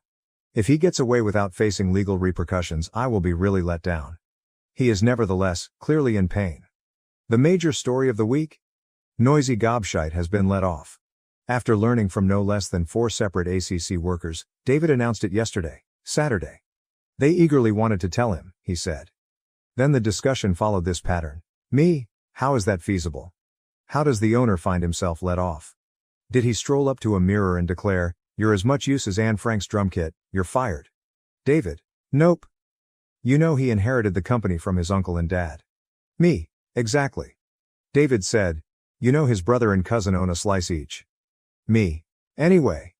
David? They fired him since their combined share is over 50%. Louise, the accounts manager, told me they are pissing their pants. As long as the money came in, they were content to leave Noisy Gobshites in charge, but today their golden goose seems very sick. Losing this contract and the fees and penalties scares them since it will close the company. They therefore ask the customer owner to bring ACC back to complete the deal. Part of that is persuading the building owner that Noisy Gobshite has nothing bearing on the business. Clearly, they are putting Noisy Gobshite beneath the bus. According to Louise, a Noisy Gobshite fired at him with screaming and violent threats. He required escort off the property. He has been phoning staff members, posing queries, and acts shocked when individuals refuse to assist him. Louise claims he truly wants to be loyal to him and thinks the staff like him. The man is in cloud cuckoo land, she declared. Me? He will be really offended. I wish I could have seen the face of Numpty as it was developing. David says, it's nothing that the scrot doesn't deserve. I promised the person who told me I wouldn't tell anyone yet, hence there is another, but I can't tell you about it. Me. You tease. What relevance does it have? David. It's significant. Transformational for the theme in life. Me? I wish I could tell you. It nearly gave me a hard-on. Me? Fing hell, it must be big if it can get that ugly appending to do anything except hang there like the last chicken in the shop. David, what a drama this is. She believes I should share with her this confidentially anything I learned. Given our marriage, she expects me to be able to tell her everything. I said it's not something I keep secret. Though I had hoped I would get, I appreciate you have integrity, dear husband. No. Mrs. here is enraged since she believes I'm a knobhead. Louise's employment title and name have been changed to defend the innocent. I don't want any of you holding your breath. It looks like it will be a few months before he can provide me with this fantastic news. The building owner, client has completed their inspection. 2 portions are unacceptable, the damage section and the one David ought to have completed but Stefan did instead. They are rather unhappy. Usually, the local government believes it's the owner cutting corners when listed structures are harmed. In this instance though, the owner is an austere ancient institution committed to maintaining significant structures. They didn't enjoy having to establish they had nothing to do with the building's damage as they are not used to being accused of anything dubious.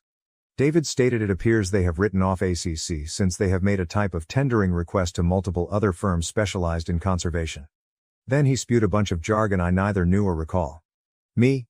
They have asked a few firms to quote a price for the job in simple English. David says, that's a very simplified way of describing it, but I don't have the time or the crayons to explain it to you. Me? Okay, let us say they are requesting job-related prices. Condescending, hence I was anticipating this tale would develop to a crescendo with noisy gobshites suffering something terrible. But it's just sort of faded with a whimper while we wait to find out what legal action will be pursued. Real life moves slowly, quite inconveniently. January 21, 2020. Hi there, this is Mark's wife. The moron requested me to apologize to the internet for his silence. On January 7th he was injured in an automobile accident. Though he won't be online for a little, we are confident he will fully recover. I explained it's only Reddit, but he's a compulsive freak about not disappointing others. I thus assured them I will include Reddit in the list. Here I am, informing all the folks he doesn't know why he hasn't finished imparting something they most likely aren't reading anyhow. March 2nd, 2020. Hello Mark, once more his wife. Direct messages numbered more than 200. I appreciate all of your remarks as well as your wishing of him well. I have read them all to him. I'll address the 3 most often asked questions. Mark's situation changed what? A big lorry drove straight into the rear of him while he was still stationary in his automobile about to exit the freeway. Between that lorry and the lorry ahead of Mark, his automobile was destroyed. Among his multiple shattered bones are nose, left orbital and cheekbone, left radius and ulna, forearm, left hand, right tibia and fibula, lower leg, and 4 ribs, one of which pierced his left lung. His left eye's center vision is somewhat damaged, however we hope this is transient. He needs more surgery since he has some tendon damage in his right hand and has 112 stitches overall. Though he looks like a wreck, he might heal free from any serious damage. If it were me, I wouldn't cope, but for as long as I have known him, he has always been as hard as nails. I went to pieces when I initially arrived at the hospital and he was lying there covered in blood, cables and tubes and couldn't talk properly. In minutes, he had me giggling. He has always been really adept in knowing the appropriate response. Not being able to use his hands is the thing most bothering him right now. When ought he to change the narrative? It might take some time. Though I could ask the guy David contacted for an update, I most certainly cannot tell a narrative like Mark can. I'm obviously biased, but Mark seems to be the most entertaining man I have ever met. I start to laugh so much I cannot breathe as he and David get going. I have advised him to temporarily forget about everything but getting well. If it starts to disturb him though, I've told him I'll do some secretary role-playing and he may write the narrative to me. He will finish it. He always finishes what he starts on. I wish my self-discipline was 100th that of his. A few have inquired whether they might give him money, cards, or gifts to cover missed income or medical expenditures. Thank you so much for offering, but it's not necessary. As we live in the UK, fortunately healthcare is free. He wants none of anyone's money. There is a long-standing charity we have sponsored called Macmillan Cancer Support if anyone feels driven to do something. At last update, knowing who I am would help you. The David against boisterous gobshite narrative. The 22nd of May 2020. Slough mainly grunted, this username belonged to Mark, my spouse. He penned the narrative on his friend David and a company owner he referred to as noisy gobshite. Up until he was in a January vehicle accident, Mark had been updating the narrative. He requested me then to let everyone know he was hurt and to update the narrative after he recovered. Mark sadly died barely over a week after my previous comment. Everyone thought he was healing, but he passed out and died extremely rapidly without warning. Although the team did all they could to save him, his aorta had burst. They claimed it is not unusual in auto collisions and had most likely been damaged during the accident. Although I'm sorry I didn't update this earlier, to be honest I totally neglected this page. I discovered how many people were waiting for Mark to wrap up the narrative only after I returned to go over Mark's words once more. Though I'm not sure how many people will view this update, would you kindly forward this news to everyone you know who was waiting for Mark to respond? Many thanks. I appreciate the hundreds of people that posted get well notes for Mark. I'm sorry I ignored you all for so long. But for the past 3 months I've been bewildered. Mark would have chastised me and most certainly objected to my leaving everyone in uncertainty. Many thanks to the persons who sent Macmillan cancer support money. Though it seems odd to have money given in the name of mostly Gruntled. At last, I want to thank the moderators, especially /u/Marari01, for guiding me and outlining how I might notify everyone. Monday, May 24, 2020. For the wonderful messages and virtual hugs I have seen over the past day, I am most grateful. For hours I have shed tears. One finds it difficult to define what good sobbing is when one loses someone. Those who have lost a loved one will most likely relate. Most of today has been good tears thanks to your postings and comments. Your thoughts have helped me to consider all of Mark's amazing traits and all the reasons I so much loved him. I began working on the update, then gave up around 8 times before mustering some fortitude. I am rather happy I did it. I appreciate once more the final small push I required from the moderator, /u/Marari01. It also helps me understand that I wish to undertake one more activity Mark would have liked. He consistently brought his starting work to completion. I will find out what has happened by talking to his buddies. I'll try to get myself current with everyone's outcomes. I know some of it already. I tell you ahead of time, it will be merely the facts, not like Mark's writing. Though I lack Mark's natural storytelling ability, the comments clearly indicate that many people were hoping for a resolution. The bare facts will have to be sufficient, please forgive. I'm going to talk to David, the guy he contacted. This year he has been a total rock for me. With luck, he will be able to cover all. As soon as I can, I'll input the change. I greatly appreciate it all. You are unaware of the extent this has benefited. Friday, May 25, 2020. Mostly because to what you all wrote, yesterday I had a better day. I woke up today enraged and cannot seem to calm myself. England observes a public holiday today, and I find myself wondering what we would be doing if Mark were here. He never threw a holiday away. I'm furious since, just because some self-serving moron couldn't wait to respond to a text message, I have lost the best person I have ever known in my life. I find the stupidity and unfairness intolerable. He will spend a few years behind bars. Not one thing though, will bring my Mark back. Sorry folks. I simply needed to let out a vent.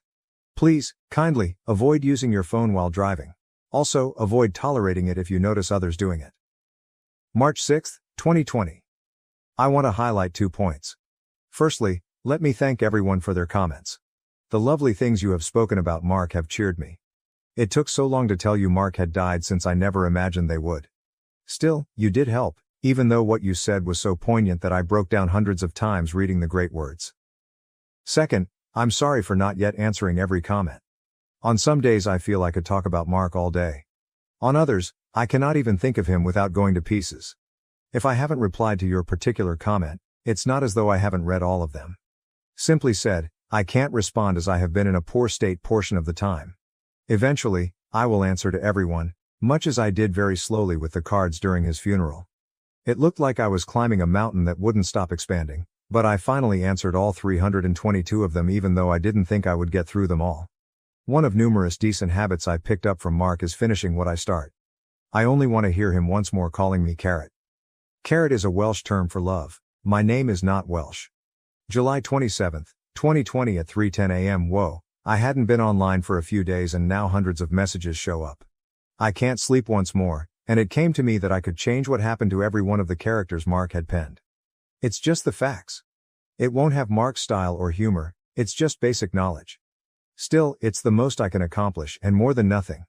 Starting in the new post on a building project for a distribution center, site manager followed plans exactly. Mark had already mentioned what David and the site manager were dissatisfied about.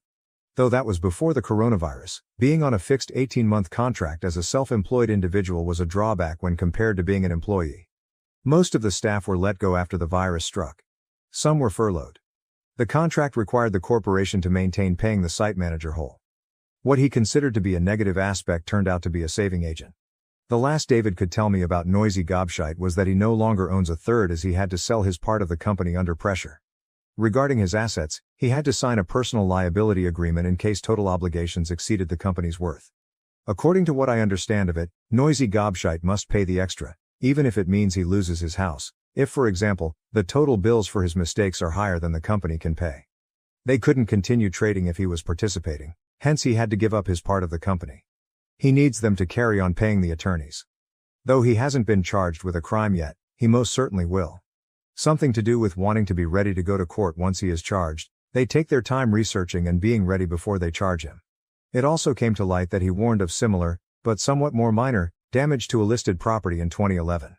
According to David, some anomalies found by the local government during the inquiry were forwarded to HMRC, the taxman. Also under investigation for that scam is Noisy. One of the first remarks on Mark's post was expensive cup of coffee, an understatement if ever I've seen one.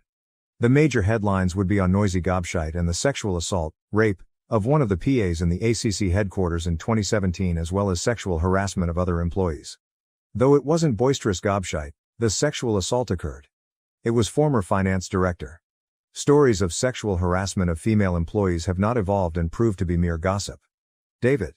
Working on his own and without social distance problems, he's most likely one of the few persons who were not impacted by the COVID-19 epidemic both financially and practically.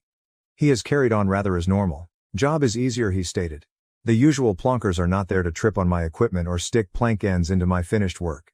David is not doing personally very well. David took Mark's death worse than anyone else outside his family. He tries not to show me this. He is a rock when he is with me. He has kept me from falling. Among three persons, he is the one I feel I can truly let go concerning Mark, or so I thought. David's wife was really nice and empathetic when I spoke with her last week, but she had to tell me to hold back a little with David. Although his wife claims he is shattering, he seems strong to me. She says he has taken Mark's death extremely severely. I thought he and Mark were close friends. She claims that in all their marriage, she only saw him cry once, that of their dog's death. When his parents deceased, she missed him crying. She notes he seems lost now and has sobbed quite a few times. The worst thing to find out is that his crying period falls after his visit with me. I'm awful. He obviously was mourning, but I had no idea I was burdening him so much. I'm going to cease venting all my suffering and be more cautious utilizing him. I wish he had said sooner. Maybe I should have known about it instead of being so self-servingly preoccupied with my own loss. That is as far as I'm aware of the updates cover. They are ready to observe his charged with noise. Should he be found guilty of damaging classified buildings, he might find himself imprisoned. Should he be found guilty of fraud, he will almost surely be imprisoned. In either case, the fines will be 6 figures. David mentioned wondering whether he would like prison coffee. His sense of humor is dark. July 27, 2020, at 3:10 a.m., there were alerts for 512 private messages and comments when I first arrived online earlier. I have no idea where to start. If you have written, kindly please not assume I am not appreciative as I have not responded. I felt fit to write at 3:10 a.m., hence I updated. Right now I doubt I could accomplish it. I have been staring at our weddings video. Though I believed it might help, I feel like a bus has knocked me down. I was devastated by Mark's speech. He discussed our meeting and his return to the house he shared with fellow Royal Marines. One among them asked Mark, "What's the joke then? You're once more smiling about something. Come on, what's so funny here?" Mark claimed he couldn't and wouldn't explain it to them, he just couldn't stop smiling every time he considered our date. Every time he thought of me, he claimed, he felt that. It made me grin and started me to cry on our wedding day, but this morning it broke me.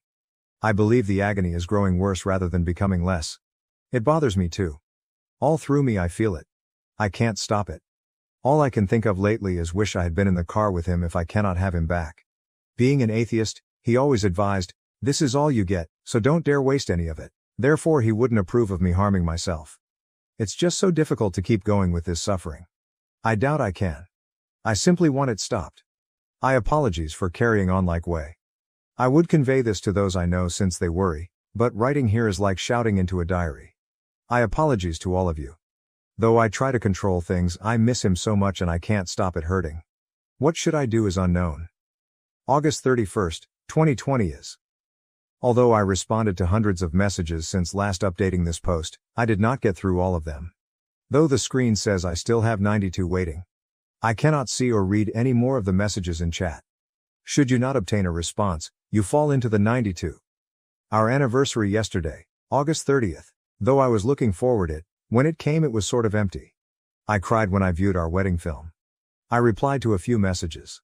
Halfway through one message, I became abruptly overwhelmed with the knowledge that all the happiness I will ever experience in my life had already passed by. Every future endeavor I try will just be rewritten as Mark should be here but he isn't. Everything from here till I die is simply life. Just breathing and watching the days pass. Without Mark, it seems quite meaningless. I'm not sure whether I could write ever more. I appreciate all of you volunteering your time. You're really beautiful folks. Clutch the people you love like you might lose tomorrow. Avoid doing what I did and believe you could live in your own little heavenly bubble always. In the blink of an eye, some lazy morons can destroy all you love, leaving nothing ahead of you. Bye. My parents tried to give my inheritance to their favorite daughter, but my grandparents had a surprising twist in store. Male 28-year-old comes from a family with a convoluted and long history of favoritism. My younger sister Amy, 25, has always been preferred by my parents, especially Dad, over me.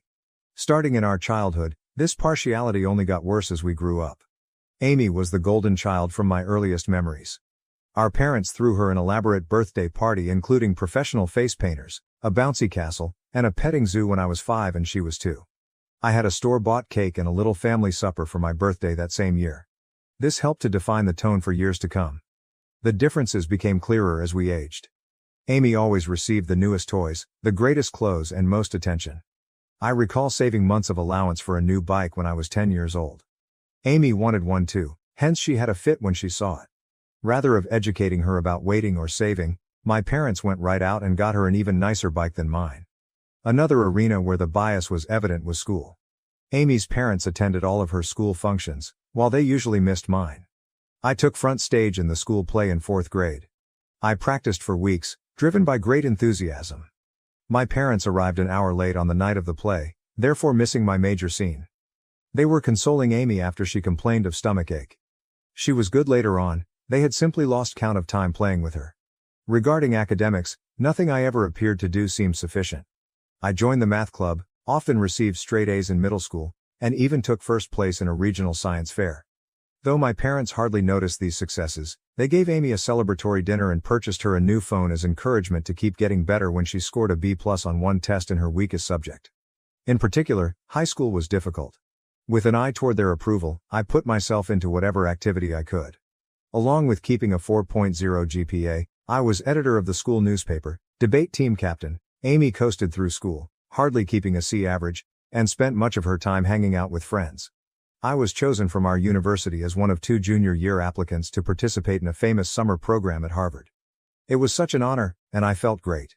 My dad grumbled and moved the topic to Amy's forthcoming dancing performance when I told the news over supper.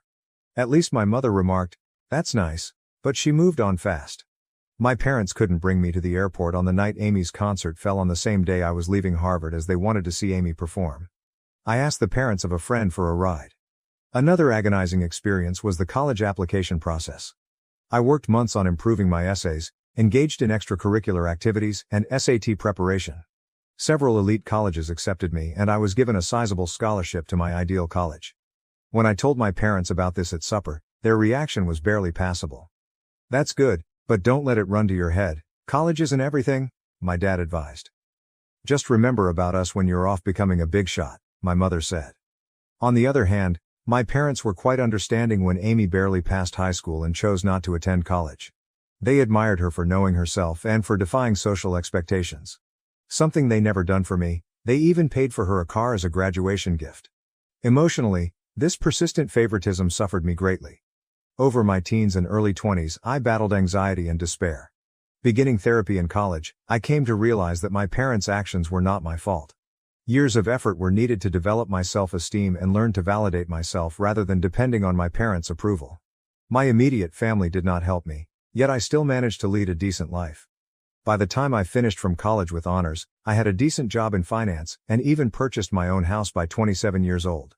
Though my parents aren't, I'm glad of what I've accomplished. Here then, is where the current drama begins. On Dad's side, my grandfather died not too long ago. He left a sizable estate and was a successful businessman who started from nothing. In his will, he split his possessions equally among his grandchildren, including me, Amy, and our cousins, as well as his children, Dad and his siblings. My portion of the bequest was significant, roughly $500,000. It would have let me invest in my future, pay off my education loans, and perhaps even launch my own company someday. This unanticipated windfall and the chances it could present made me happy. When the will was read though, my parents clearly became agitated. Later, they drew me aside and said they felt it was unjust I received an equal portion. Amy, who lives in our parents' basement and works part-time at a coffee shop, said she needed the money more since she was suffering. Though stunned, I attempted to keep cool. I clarified that Grandpa made this decision. They had no say on how he decided. They insisted I should act morally and give Amy my fair part. They became enraged when I turned down and began guilt-tripping me, calling me unappreciative and selfish. Every incident my dad could recall where they had helped me came under discussion. Though I worked part-time to help with finances, he emphasized paying for my medically necessary braces, buying me school supplies, the bare minimum, and allowing me reside at home during college. He conveniently forgot about the car they bought Amy, the many shopping sprees, and the fact they still support her at 2025. The matter got rapidly more serious. Acting as the will's executor, my dad chose to handle things himself. Along with her own inheritance, he declared he would be interpretation Grandpa's intentions and give Amy my whole part. He said Grandpa would have wished if he had known our unique situation. I was broken. This was not only obviously illegal but also a terrible reminder of how little my parents thought of me. Pointing that Grandpa had always treated all his grandchildren equally and that he was aware of our circumstances, I tried to reason with them. Then my mother accused me of speaking ill of the deceased by implying Grandpa would have preferred anything else than what my dad was advocating. I mentioned certain memories of Grandpa pushing my academic and career goals, but my parents brushed off these as misinterpretation. They said Grandpa wanted to make sure Amy was taken care of and had privately voiced worry about her future. They had no response when I asked why he hadn't simply penned the will that way then. Amy, for her part, was awkward about the circumstances but did not voice criticism of our parents. She merely shrugged and said, "Mom and Dad know best." When I tried to chat to her alone, she obviously wasn't going to be much help. Feeling misled and wounded, I asked Grandpa's widow, my paternal grandma, for guidance. Hearing what was happening, she became enraged. She informed me that my parents had no authority to alter the will and that this was exactly not what Grandpa had planned. Grandma sent some material that clarifies the matter. Several years ago, apparently, my parents asked Grandpa to give everything to Amy in his will. Grandpa had steadfastly objected, saying he thought all of his grandchildren should be treated equally. He had even included a stipulation in his will declaring that anyone challenging the equitable distribution would lose their portion. Equipped with this knowledge, I challenged my parents. Grandma's disclosure of their earlier attempt to affect the will startled them. Saying they were only looking out Amy's future helped my dad try to defend it, but I could see the guilt on their faces. Grandmother acted right away. She got in touch with her will's other executors and attorney. She also got in touch with my dad's siblings, who shared her equally strong indignation at what he was attempting.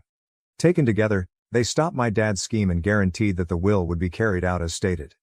Though they are unhappy with me, my parents were obliged to back off. They argued I should have handled this in-house instead of involving others and accused me of turning the family against me. My mother sobbed over how I had split the family and deceived them. I said I had never expected anything from them anyway, when my dad threatened to cut me out of their will totally. Now, should I accept the inheritance, they are threatening to break off all communication. My dad even went so far as to suggest that I would not be welcome in their house should I inherit it. In a particularly low blow, my mother remarked that my acceptance of the money reveals that I never truly loved them and was merely ready to profit from their passing. The matter splits the extended family. A few of my cousins are encouraging since they understand the long-standing favoritism and value me for advocating myself. Others believe I should have yielded in order to preserve peace since family harmony comes first over financial considerations. Although my dad's siblings are definitely on my side, this has strained their relationship as well as my parents. Amy finds herself enmeshed in all this.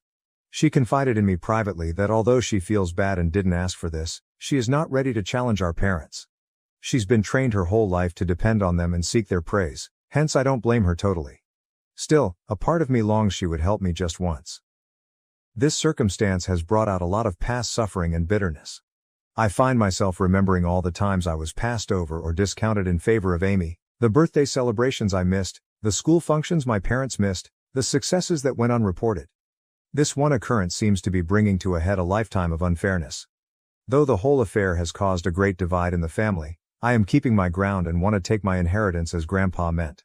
My parents hardly talk to me, and family get-togethers have grown awkward.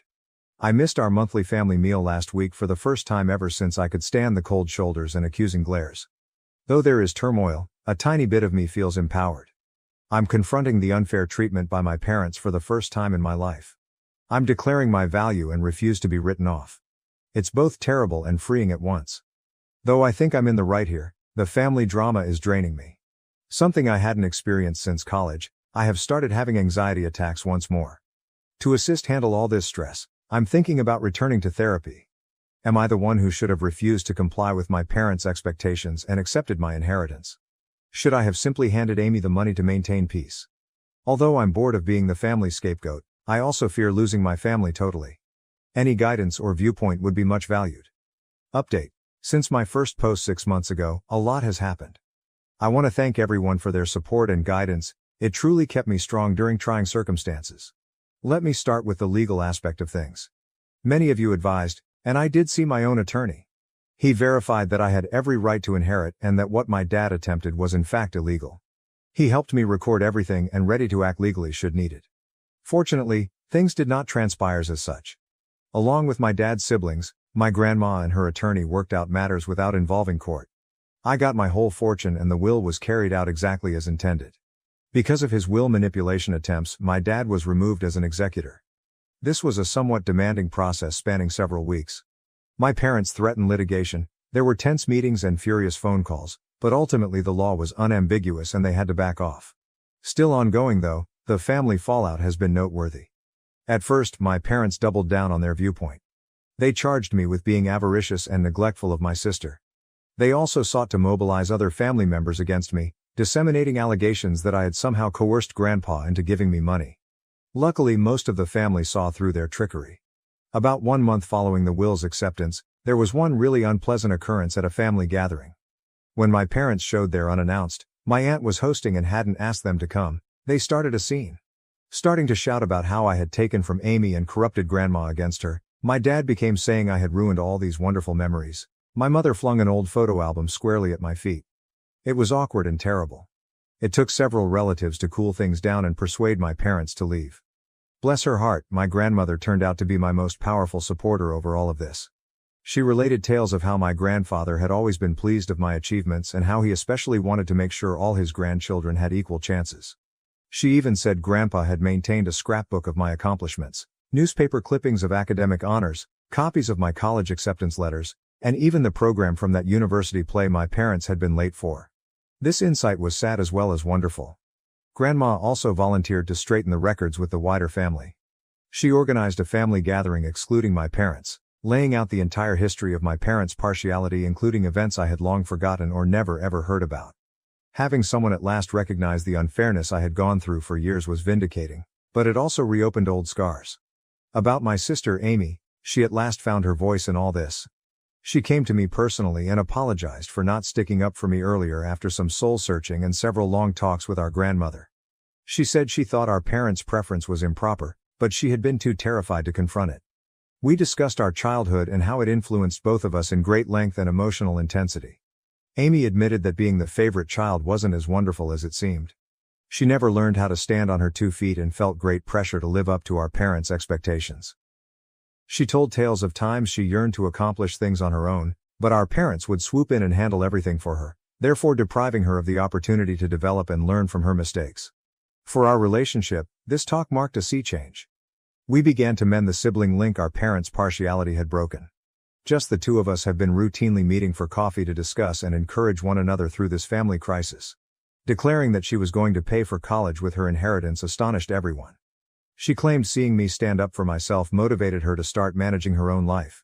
Once she decided what she wanted to study, she registered in a nearby community college, first intending to transfer to a 4-year university. Our parents let out startled gasps.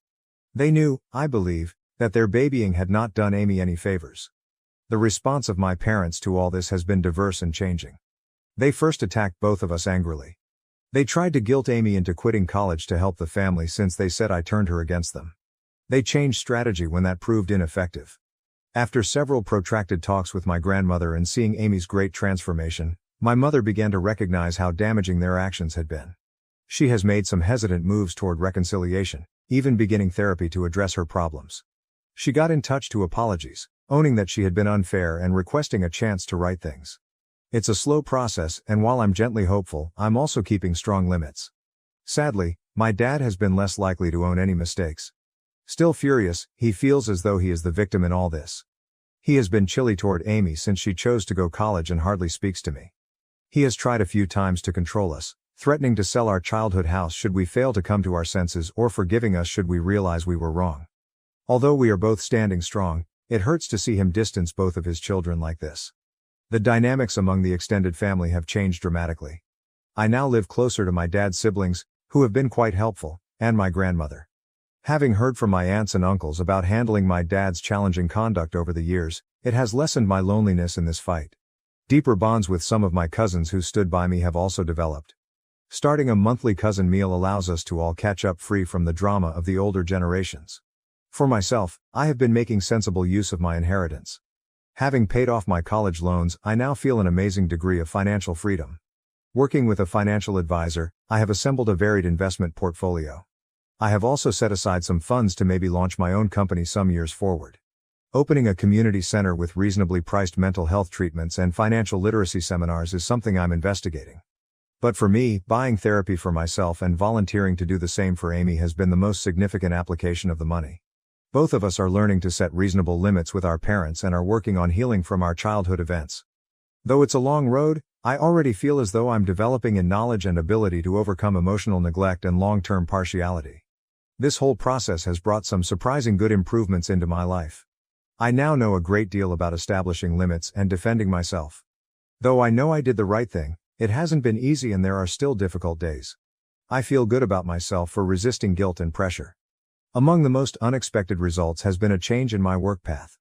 Dealing with all this family conflict and undergoing therapy has helped me to see my own passion about supporting people who, dealing with all this family dysfunction and doing therapy has helped me to see how driven I am about supporting others who have gone through same family dynamics. Currently thinking about returning to school to specialize in adult children of emotionally immature parents and work as a family therapist. I have also been helping youngsters from challenging family homes at a nearby youth facility. Being able to offer the kind of encouragement and support I wish I had had as a youngster is immensely satisfying. I'm even considering creating a scholarship fund for children from same circumstances using some of my inheritance. My contact with Amy has kept getting better. Once a month, we have a siblings day when we do something entertaining, just the two of us. Our hiking and picnic last month was the most laid back and connected we had felt since we were small children. Without our parents' influence, we are gently reconstructing our connection on our own terms. Regarding my parents, things remain tricky. Our relationship has been trying to be rebuilt by my mom. She has been routinely attending therapy and has even begun to see some of the damage her favoritism brought about. We have had a few one-on-one lunches when we have had some honest, though challenging talks regarding our past and forward direction. Though it's not flawless, improvement is evident. My dad still objects to change though. He still says he'd done nothing illegal and that Amy and I should be appreciative. He refuses to be in the same room with me, hence he missed several family functions. Though it hurts, I am trying to let go of my need to compel him to see things differently or control his reactions. For both Amy and me, Grandma now serves as a rock. She has been sharing additional tales about our grandfather and his pride of us for advocating for ourselves. She always supports justice and understanding, thus she has been a fantastic mediator in family problems. The whole process has imparted a lot of lessons about the actual meaning of family. I've come to see that occasionally the family you select might be more encouraging than the one you were raised in. Along with developing a close-knit circle of friends who have been quite helpful along this journey, I have grown closer to my aunts, uncles, and cousins who stood by me. Setting limits and practicing self-care have also become more crucial to me. I'm growing better at saying no to circumstances that compromise my mental health, and I no longer feel bad about giving my personal well-being top priority. I was so preoccupied with trying to achieve my parents' favor that I had always put off investigating new interests and hobbies. To those in same circumstances, I would wish to advise not let someone make you feel bad about getting what is rightly yours. Even if it generates controversy, it's reasonable to defend yourself. Though family dynamics might be complex, you are deserving of fair treatment. Remember, you never have too late to begin developing the life you are due. See a therapist if necessary. Surround yourself with encouraging people. And don't hesitate to establish limits. Who you are personally defines your value, not how your family treats you. I want to thank each of you once more for your suggestions and encouragement. It meant more than what you would have known during a really trying period. Although the road has not been simple, I am excited about the future and confident in self-assurance I have not experienced in years. Where this new chapter of my life will lead excites me, and I am resolved to stop the pattern of favoritism and build better relationships in my own future family. Regarding my parents, things remain tricky. Our relationship has been trying to be rebuilt by my mom. She has been routinely attending therapy and has even begun to see some of the damage her favoritism brought about. We have had a few one-on-one lunches when we have had some honest, though challenging talks regarding our past and forward direction. Though it's not flawless, improvement is evident. My dad still objects to change though. He still says he done nothing illegal and that Amy and I should be appreciative. He refuses to be in the same room with me, hence he missed several family functions. Though it hurts, I am trying to let go of my need to compel him to see things differently or control his reactions.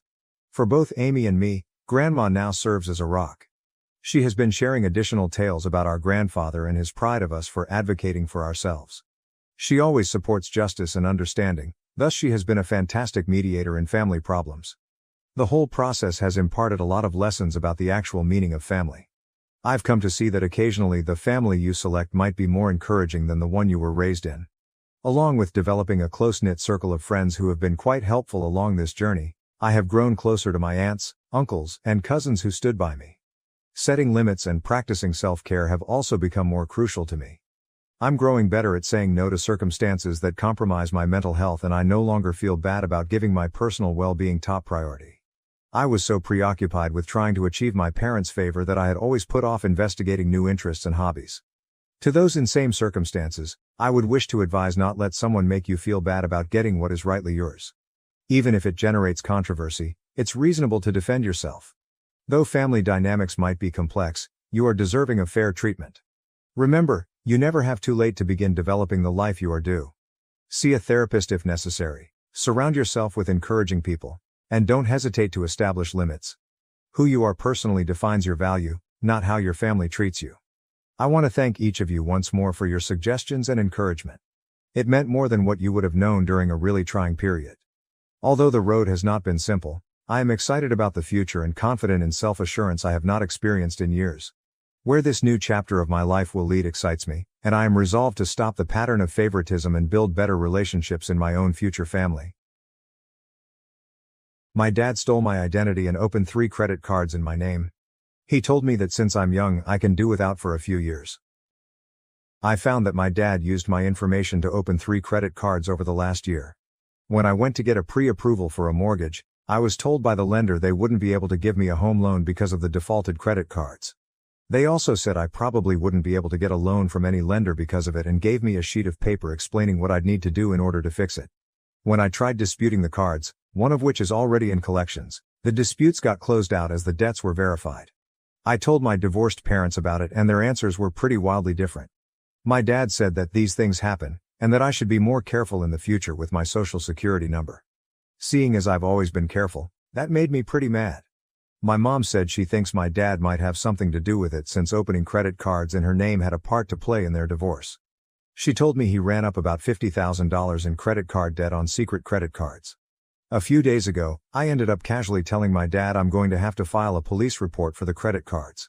He told me I probably shouldn't do that because $15,000 isn't that much in the grand scheme of things. When I told him it was keeping me from buying a house, he said I could just wait a few years until they fell off of my credit report. He said it would only take another 4.5 years. When I told him I obviously couldn't wait that long so I had to file the police report, he straight up told me not to do it and to just be more careful in the future. Once I told him I already got the paperwork together from the credit agencies, he told me he had opened the cards to pay for living expenses over the last year. He said his work slowed down a little bit but he'd do what he could to help pay it off. He said it would ruin his life if he went to jail. I'm leaning towards going to the police anyway. But I didn't right that minute. I have everything in front of me today to go make the report. I guess I just want to make sure turning it over to the police is the right thing to do here. Especially if I'm wanting to buy a house this year. Top comments. Comment 1, report him for fraud. OP. That's what I'm leaning towards. I'm realizing if I want to buy a house, I can't have those accounts on my credit. Comment 2, if he wasn't your dad you'd have reported him already, right? Well, think about this. Why didn't he give you the same respect and not ruin your credit because he's your father? Update 1. I spent about half of the day reading everyone's comments and it pretty much solidified what I was going to do. The process itself was pretty easy. I went to the police department and the person at the front desk had me wait about 10 minutes before an officer came out. We talked for about 15 minutes and he made copies of all of the paperwork I gave him. He told me the case would be assigned to a detective on Tuesday and gave me a pamphlet about how to contact the credit agencies. I was given a report number and was told I could use that now to start disputing the accounts. A detective is going to follow up with me in the next couple of weeks. I asked what would end up happening to my dad and the officer said it looked pretty clear cut to him, but the charging decision is 100% with the state attorney's office. He said if they decide to pursue charges, he'll likely get a warrant put out for his arrest. He also said typically if this is his first felony, he's probably going to get some sort of pretrial diversion with court supervision or probation. He probably won't go to jail for years, but if he gets picked up on a warrant he's going to spend at least a little bit of time behind bars. I've decided I'm okay with that because it's obvious to me he did this purposefully. He's never been arrested before so hopefully this is a wake-up call for him. At the same time, he completely did this to himself. I'll update whenever I learn more. Top comments. Comment 1, play stupid games, win stupid prizes. Sincerely hope everything works out well for you. OP, I think it will. From what I understand it might take a month or two for the cards to come off of my credit but once they do, my credit score should shoot up. Comment 2, well done OP. I was so mad on your behalf reading the first post, it would take everything in me not to use his words against him. Jail time? It's just a few years. You've ruined my life.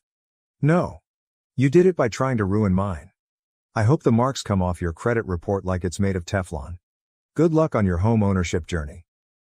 Update 2. There's been some good, a little bad, and a little real bad progress the past few days.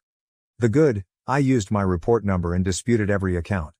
When I checked my credit last, which everyone should be doing regularly, the one with the lowest balance was already off of my account.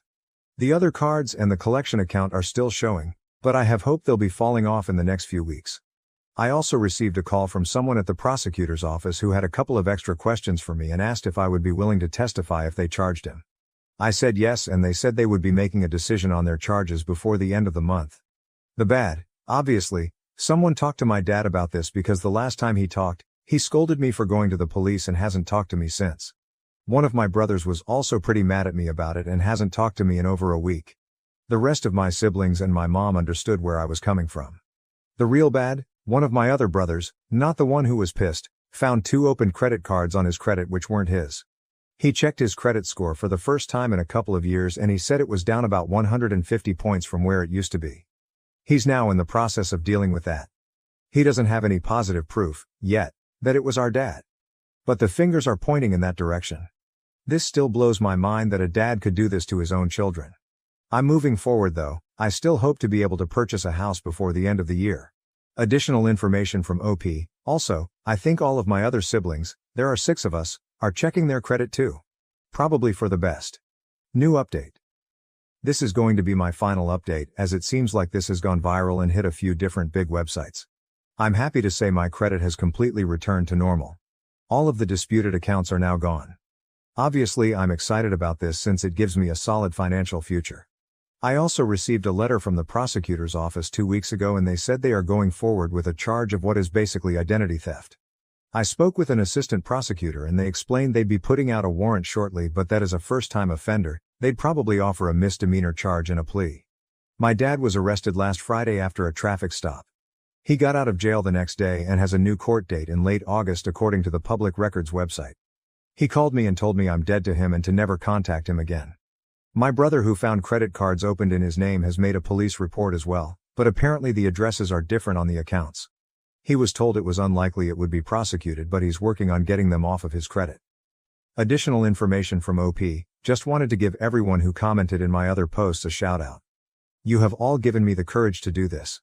I'm going to be deleting this throwaway because I really hope to put all of this behind me between the news articles and having no contact with my dad.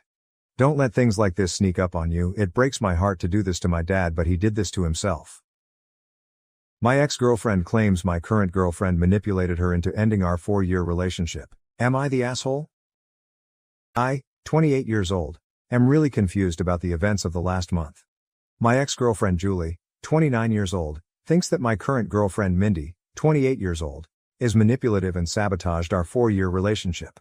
I was in a loving relationship with Julie for the last 4 years. We met through some mutual friends. Julie and I were very compatible in terms of our love for outdoor activities and running. We have very similar lifestyles and supported each other well for the last 4 years. We have also been living together for the last 3 years. We even discussed getting married during the summer.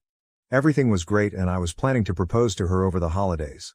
However, I started to see changes in behavior in Julie around September. She was acting distant and looked stressed. It was quite noticeable and I was worried. I trust her with all my heart and I could not imagine she would be cheating on me. However, she did spend more time by herself. Around the same time, Julie's friend Mindy messaged me privately and asked me if I could meet her secretly, as she wanted to tell me something about Julie. Mindy and Julie work together and I've known Mindy ever since I started dating Julie. I was surprised, but to be honest, I assumed the worst. I met her at a cafe after work. She asked me if things were going on between Julie and me. She told me that Julie told her that she was planning to leave me soon. This was a total shock to me. I asked her if there was anyone else that Julie was interested in and she told me no. Julie confided in her that she was not sure about marrying me. She told me she just had to tell me this as she did not want me to be blindsided. I was devastated. I started putting more effort into making our relationship more exciting and planning more dates, etc. Mindy was also helping me through this time, and telling me more about what Julie told her. Eventually, before Thanksgiving, Julie told me that she loved me, but she wanted to take a break for a month to live alone. She said that she just wanted to live alone for a month to make sure she wanted to marry me. I was completely heartbroken. I asked her if she wanted to pursue someone else. She told me that was not the case, and I better not do anything stupid either. She loves me with all her heart, but she just wants to stay away from me to make sure that she is marrying me for love, and not because she is used to being with me. I did not understand that at all. I told her that if she is not sure after 4 years, if she wants to marry me, then maybe we should just break up. We had a big fight and broke up after a few days. As our lease was ending, we decided to part ways in December. She got a new apartment and I kept our old apartment and just took her name off the lease.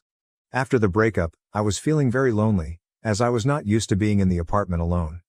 I didn't want to keep on being sad and hence invited a bunch of friends for a New Year's party. I also invited Mindy. We had a good time, and my friends were doing their best to cheer me up. Mindy also mingled with my friends and it was good. Mindy decided to stay back to help me clean up and we hooked up that night. I felt guilty, but Mindy did cheer me up. Since then, we have hung out almost daily at my place. I am still sad about Julie, but I won't lie that being with Mindy does make me feel happy. She is sweet and caring. Last Sunday, we woke up and someone was banging on the door. I went to open it and it was Julie. She looked furious and started yelling at me. She kept on accusing me of cheating on her. I told her I most certainly did not cheat on her, and she was the one who broke up with me. Mindy was also at my apartment. Julie was just angry at both of us. She started calling Mindy a manipulative bitch and told me that Mindy was the one who suggested to her that she should take some time away from me to understand her true feelings. I calmed her down and asked her to explain herself.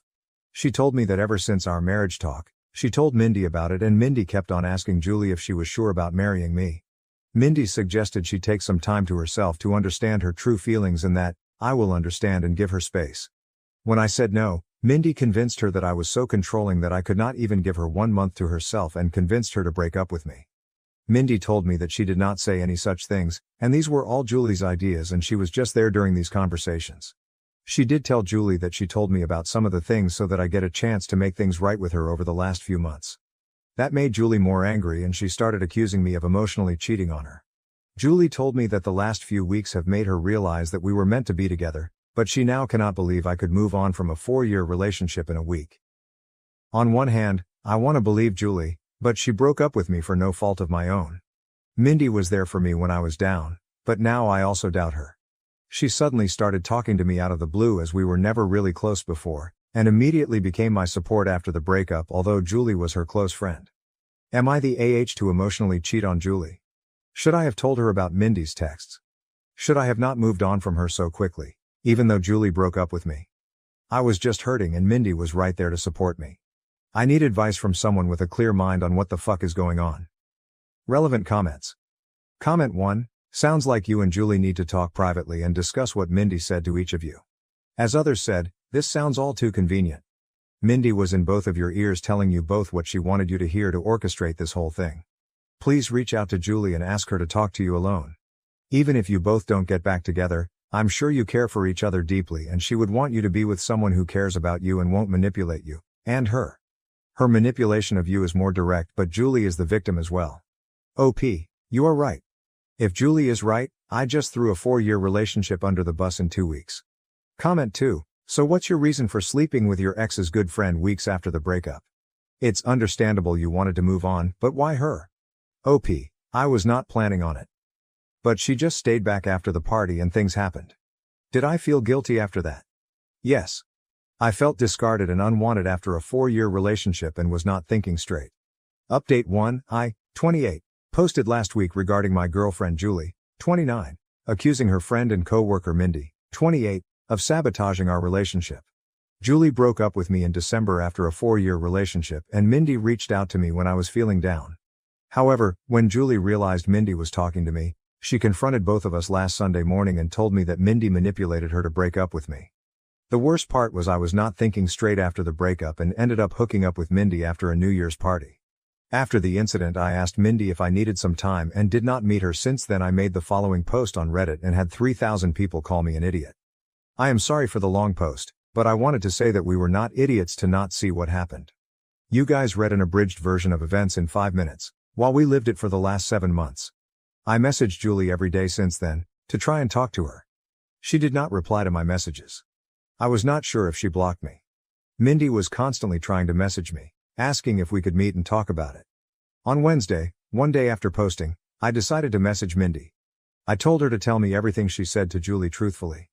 I told her I would go and see if I found out that she was lying. Mindy wanted to meet me in person or talk to me on the phone, but I wanted everything in writing. She messaged me that Julie always said good things about me for all these years.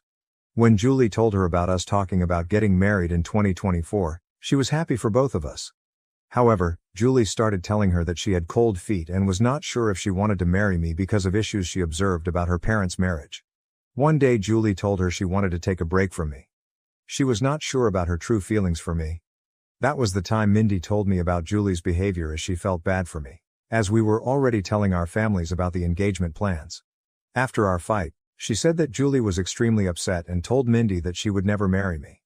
She said that the only reason Julie came back was when she heard that I was moving on, as she is jealous of us. She also said that I was a good guy, and hopefully, I see that what we have is something special. I just said okay and told her I needed time.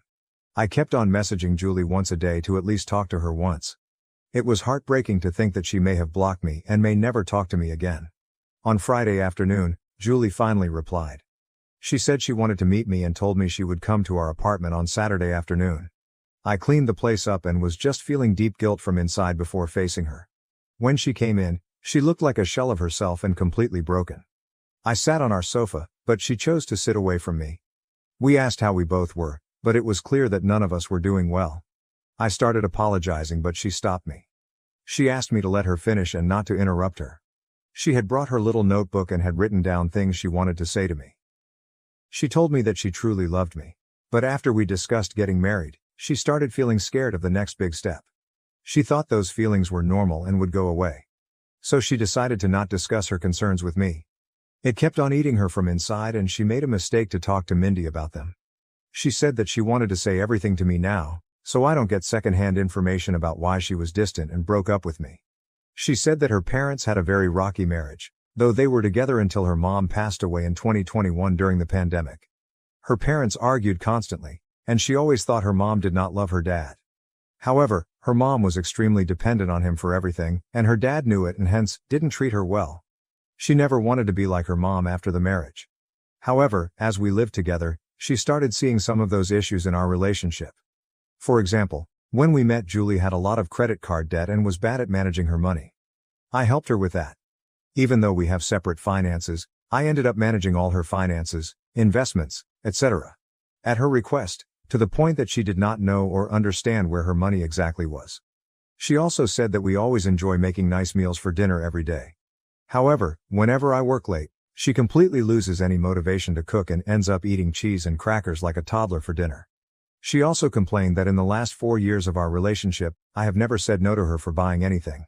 She feels that I coddle her, and she just got comfortable with all the luxuries and things I can provide for her. She talked about this with Mindy, and while Mindy initially just listened to her, she told her around September that one of her cousins also had the same issue. She decided to stay away from her fiancé for a month, and within a week, she realized how much she missed him and never had doubts again. When Julie asked for a break, all she wanted to do was to live with her best friend for a few weeks, to see if she was just too codependent on me.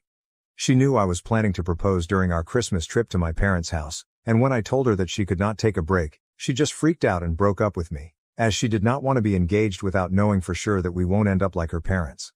After this, she asked me when I started meeting Mindy, and how many times we met. I opened my chat messages with Mindy and handed her the phone. I told her I met Mindy only once in September, where she told me that Julie wanted to break up with me because she was not happy with our relationship. I already had noticed Julie's distant behavior, and when I asked her, the only answer I got was, "I am fine, we are fine." Due to my insecurities, I tried to hold on to Julie and started coddling her more, planning more expensive dates, and trying to spend more time at home. When Julie asked me for a break and to stay away from me for a few weeks, I thought that was the final step before the breakup and broke down and fought with her, which led to our breakup and her moving out. At this point, Julie's voice started cracking up. She asked me when Mindy contacted you after the breakup. I pointed her to the messages. Mindy initially just started sending me memes to cheer me up, and I just used to respond with thanks, or a thumbs up. However, the messages started getting more frequent, and she offered to talk to me in case I needed help. She asked me what I was doing for Christmas and New Year's, and when I told her I was inviting a few friends, she told me that she does not have any plans for New Year's, and I invited her. Julie stopped me there. She told me she did not need to hear the details after that. She told me that when she moved out of our house after our fight, she thought she was just not ready to get married to me. She stayed with her friend for 2 weeks and then got her new apartment in January. She told me that she was miserable and missed me badly. It became more acute when she moved into the apartment alone and could not stay there for even one night. Her best friend is currently staying with her in the new apartment. She realized she could not live without me within a week of living there. When she asked one of our mutual friends, on Saturday, about how I was doing, she told her about the party and told her Mindy was there. It did not make sense to her why Mindy would be at the party. She concluded that Mindy and I were having an affair during our relationship, and that was the reason Mindy must have tried to break us apart, by constantly telling her that she should not get married if she had doubts. When she saw Mindy in our apartment on Sunday, she completely broke down. However, when she learned that Mindy was also talking to me and telling me the opposite things, she realized how naive she was to throw everything away without properly talking to me first. As hurt as she is seeing me with Mindy, she also does not want to lose me. She kept on calling herself an idiot and apologizing for not telling her concerns to me sooner. I sat next to her and tried to hug her, but she moved away. She asked me if I was willing to still be together, and I told her I would give anything to get her back. She told me she was also willing to forget what happened, but she had a few conditions. Her first condition was that I cut contact with Mindy. I block her everywhere and never contact her again. If I see her standing in front of me, I act as if she is invisible. I was okay with that. Secondly, she has already signed up for individual therapy and is on the waitlist. She wants us to do couples therapy so that we can talk about all the concerns we have and work through them. We also decided to hold off our engagement or marriage until we both can get into couples therapy. I was also okay with that too. Finally, she wanted me to forget the last month as a bad nightmare and never talk about it again. And if I ever make a "we were on a break" joke, she will punch me in the face. This was the first time we both smiled. I asked her what she was going to do about Mindy as they worked together. She said the biggest punishment for Mindy is to know that she did not succeed in breaking us up. She wants Mindy to see how happy she is with me. She wants Mindy to be there when she flaunts her engagement ring in the office and gets jealous when we get married. We hugged and I felt so relieved that I had a chance to make things right for her. I asked her to stay and she agreed. The rest of the evening was nice. We ordered DoorDash and watched reruns of Top Chef while cuddling on our couch. In the morning, we discussed moving back together. I want her to move back to our old apartment, but she wants a fresh start and asked me if I'm willing to move into her new apartment. Her new apartment is tiny compared to our current apartment and also not in the best neighborhood, but we will talk about it more and decide. I also will have to deal with the issue of having two 12-month leases, and how to get out of one of them. Currently, Julie went to her apartment after lunch to get some of her stuff for the week and I am writing this post. I am just so lucky that I did not lose Julie despite my terrible actions during the last month. I just hope that I will be able to work things out and get married soon, and this whole incident is a small bump in our perfect relationship. I also don't know how to address the issue where she feels coddled by my behavior and feels like I'm making her codependent on me. It's just my personality and I need to work on that during couples therapy. However, any tips from you guys are welcome on how to make her feel less codependent. P.S. Thanks to everyone who checked on my health during the last few days via direct messages, and sent me numbers for helplines. Don't worry, I am a marathon runner, and don't give up that easily. Relevant comments. Comment 1. So what happened to Mindy? OP, no idea. As far as I'm concerned, she does not exist. Comment 2. So it was Mindy who suggested to Julie to take the break? OP, yes. Mindy told Julie that she should take a break, and at the same time told me Julie wanted to break up with me because she was unhappy with me. I thought a break meant she wanted to move away and I would never see her again if I said yes. Comment 3. I don't know how you can make someone who can't even stay alone in their apartment less codependent. She needs her own therapist to make that happen, or she will again blame you for making her that way. OP, yes, she is looking for one right now. I have been in therapy and it takes time to find the right therapist that helps you. At least now we have discussed the issue, so it will be easier for us to see the signs and work on them together. New update. I wrote a few posts 6 months ago regarding breaking up with my then fiancée Julie because she asked me for a break and then hooking up with her friend Mindy. It turned out that Mindy was the one who encouraged Julie to ask me for a break and also befriended me and told me about Julie's intentions in advance. They were the worst few weeks of my life, but Julie and I reconciled and got back together. A lot of you have been asking me for an update, and I feel this is a good time to give a final update. After the incident, Julie told me that she wants to get back together and forget about the whole thing, but I could see that she was still hurt by my behavior. I tried to not love bomb her and give her space as that was the reason why we broke up in the first place. Julie had a mental breakdown, and had a panic attack, during the week after she saw Mindy with me in our apartment. She got an online therapist who she still sees once a week. We also looked for couples counseling and were able to see one almost a month after the incident. We decided to put our plans for marriage on hold until then. I could feel that Julie was making a lot of effort to act normally, but something was not right. I was optimistic about us, but it was hard to see her suffer because of my actions. During our first couples counseling session, we both opened up about our relationship and talked about the incident. Julie apologized to me for not communicating what was in her mind and how bad she felt for putting me through all the drama. She told me that she did not know how to process her thoughts and did not want to unload all her negative feelings on me and panicked in the moment. I also apologized to her about everything, and at one point we were in competition on who gets to take a bigger blame for what happened. There were a lot of tears, and I found the experience very healing. The counselor told us that she could see how much we love each other and should take baby steps towards talking to each other about what is in our mind. She gave us some exercises to do after going home and discussing certain things. By the time we left her office, I was so sure that I wanted to spend my life with Julie. I told her that, and she also said that she cannot imagine a life without me. We decided to go ahead with our wedding plans. Mindy tried to contact me several times. She messaged me, but Julie blocked her on my phone and all socials. She also contacted Julie and sent some nasty messages to her. The worst was 15 days after the incident, when Mindy started posting pictures of me and her on Instagram every day. Some of those photos were intimate, non-nude, and it caused a lot of pain to Julie. Julie reported her to HR and got a transfer, and promotion, to a different department after a month. The last I heard from Mindy was when she sent me a long email on my work email, but I deleted it without reading. The photos Mindy posted did cause a lot of drama, and we had to explain to our parents and friends about what happened during that time. As you all may have guessed, I was unanimously nominated for the Idiot of the Year award, but I am sure my sister would give me a good run for it before the year ends. The whole issue lasted for a month, and then we never heard from Mindy again and just moved on with our lives. Julie has been talking to her therapist about her codependency issues and concerns. I think it's childhood trauma, and the therapist feels that it might have amplified after her mother's sudden death.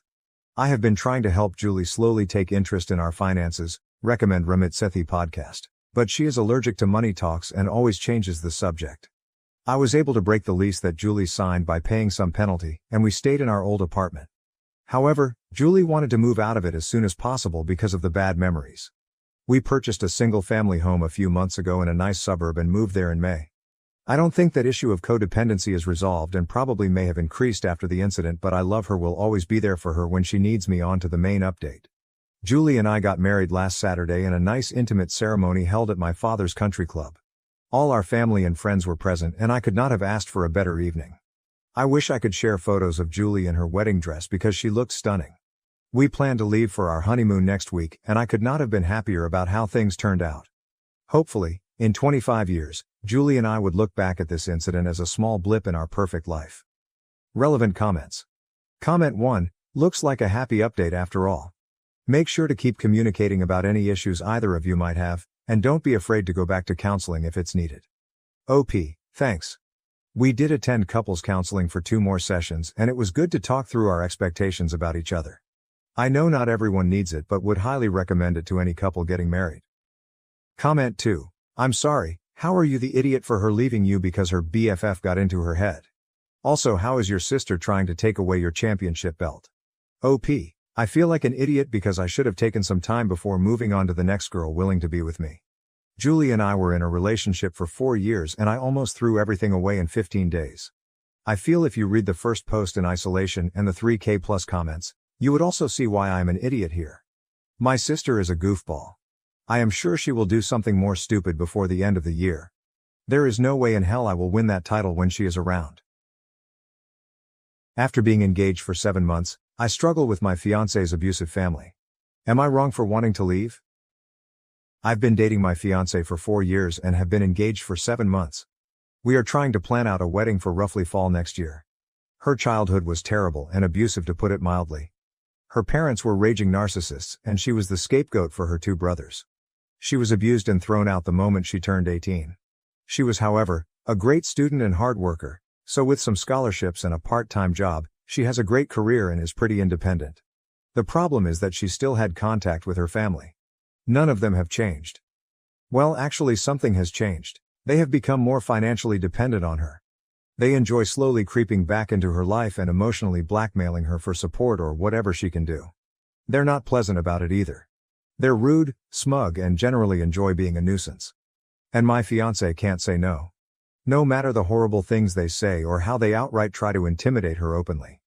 I've always known her family history and have always supported her through the issues with them, but in the last year or so they've become far more brazen and asinine. They come over to our house more often. They make messes all around the place. Her mother acts like she's the fucking stepmother from Cinderella. Her dad drinks all my fucking beer and empties out half the fridge. Her brothers stop by occasionally to act as mouthpieces for their parents. They practically trash the place and leave us to clean the mess. And where is my fiancé in all this? Quietly standing in the corner, practically shaking. I'm no fool here, there's legitimate trauma. There's her need to feel loved by them and her hoping they will appreciate her. Before one of you noble commenters states the obvious, she's been in therapy for this for years. I've tried to establish boundaries. For nearly 2 years I've been trying to push these ass clowns away, but this is her house she purchased, and no matter of contributions, financial of otherwise, will she let me have a say on who comes into her house. She's been beaten down mentally and emotionally by them for so long. She has told me recently that she wants to earn their approval. How they were right about her. How she needs to be better for them. I've had too many emotional conversations with tears and begging to count, hoping she will take the steps to get better. But she's an adult. I can't force her to do anything. I love her, but I can't help but feel so resentful of what she's doing. It's agonizing watching someone you love, someone who you know deserves so much better, openly destroy themselves for people like her family. It's been painful watching her cry herself to sleep one too many nights because of them. I've tried too many times to help her get out of their clutches. But I have to think of the future. What happens when we have kids? What happens when she is postpartum and invites them over? What happens if there is a medical emergency for either of us? What if our finances get tight and they still demand money? This is the in-law family from hell and I won't be able to avoid them. Tomorrow I'm going to tell her how I want to delay the wedding until firm boundaries are established. If she resents me, I walk. I can't do it anymore. I refuse to watch a slow death like this any further. Update. Talked to her and it went about as well as one could possibly expect. Currently getting myself set up in a hotel for a few days and working on possible long-term plans for moving out. Still a lot going on right now, but maybe sometime next week I'll be able to put everything together into one update. Relevant comments. Comment 1. Would the two of you be open to couples therapy? Therapy is too often brought up as the ultimate solution to relationship problems, but in this instance having a neutral third party who is experienced and qualified in the area of couples therapy could be really helpful. Best of luck, and the only AHs here are her family OP. I've hinted at it before, but she hasn't been very receptive. I'm hoping tomorrow I can try and pursue that and not have to make an ultimatum. Comment 2. You can't save her if she doesn't want to be saved. Even if she wants to, you'd only be able to help and support. She needs to be the one to enforce the boundaries and hold them. But she doesn't? It's up to you if you want this for life. Have you spoken to her about where you are? That you're on the verge of breaking up with her for this lack of boundaries? No, it's not to manipulate her into choosing you, although some will say that. It's just a statement of fact. She may be willing to sacrifice everything for her family, but you are not. If this is the life you have to look forward to, you don't want it. You need to put yourself and your needs first. Who knows? It may prompt her to open her eyes and put herself first with her family. But likely not. Update 1. The night after I made the first post, I had decided that I was going to have a heart-to-heart with my fiancée about her family. However, she came back from work the next day early and I already was off that day, so I initiated the talk a little sooner than I planned. Essentially, I told her how this arrangement was not sustainable. I did not feel comfortable marrying her due to how much involvement in her life her family has, and I certainly did not feel comfortable bringing a child into this world with them. I didn't want to tell her cold turkey no contact with them, but strict limitations to start with on then coming over, and what they can do around the house. I also requested couples therapy before marriage. She wasn't happy. She was just staring angrily at me while I spoke, then started yelling at me when I finished. She told me I don't understand their dynamic and it worked for her. I told her that they're abusive users who will bleed her dry and I have never seen them show any decency to her. She told me she just had to work harder for them to appreciate her. I basically yelled at her that a parent's child shouldn't have to beg and plead and work for them to be loved. I finally told her that she sets limits with them or I walk. She was livid, and since I was living in her house I was kicked out. So the past few days I have been staying in a hotel and have had my stuff taken out and put into storage. And frankly, it's been great. I am going to stay with family for a few weeks around mid-July, and after that I am going to go house searching for myself. I have spent the last couple days relaxing, catching up on movies and video games I haven't had time for, and could go back from work to a quiet room without her family tearing the place apart. Yesterday, however, things came to a head.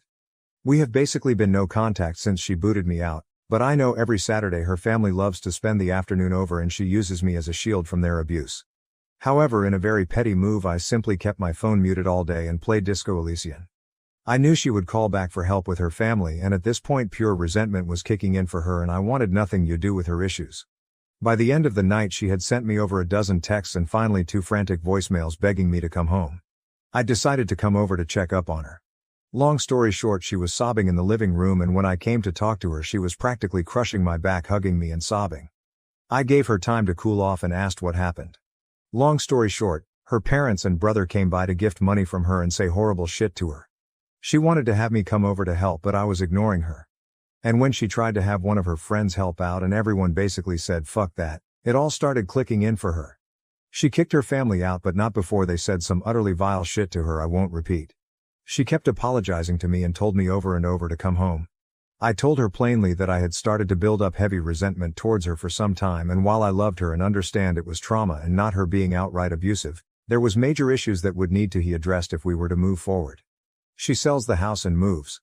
We make roughly the same amount of money and we will buy a house together. I am a grown-ass man and I will not live in a house I have no equal agency over. Her family will never step a foot in it. They will never come over. They will be treated by me in a very threatening manner if they try and come in. She gets a new therapist and we start premarital counseling. She never makes me interact with her family. We will go LC with her family right now, but make no mistake, we are working towards full NC on her end. I told her I love her. We have been together for a while now and have beautiful memories together, and I know she is suffering from abuse, but these are non-negotiable, and if she has a problem with any of them then we have to go out separate ways. She told me she's realized for a while now that her family is toxic and unhealthy. She wants to make changes. She has accepted, but some of these will take a while to see through. For now I am going to stay in the hotel until I head back to stay with my family. She is welcome to come over, but I have made it clear her house is not somewhere I want to go. Her and I are both off tomorrow, so we will spend the day here and maybe go out. This is obviously not over yet, but I might not post anything else until mid-August or so. Relevant comments.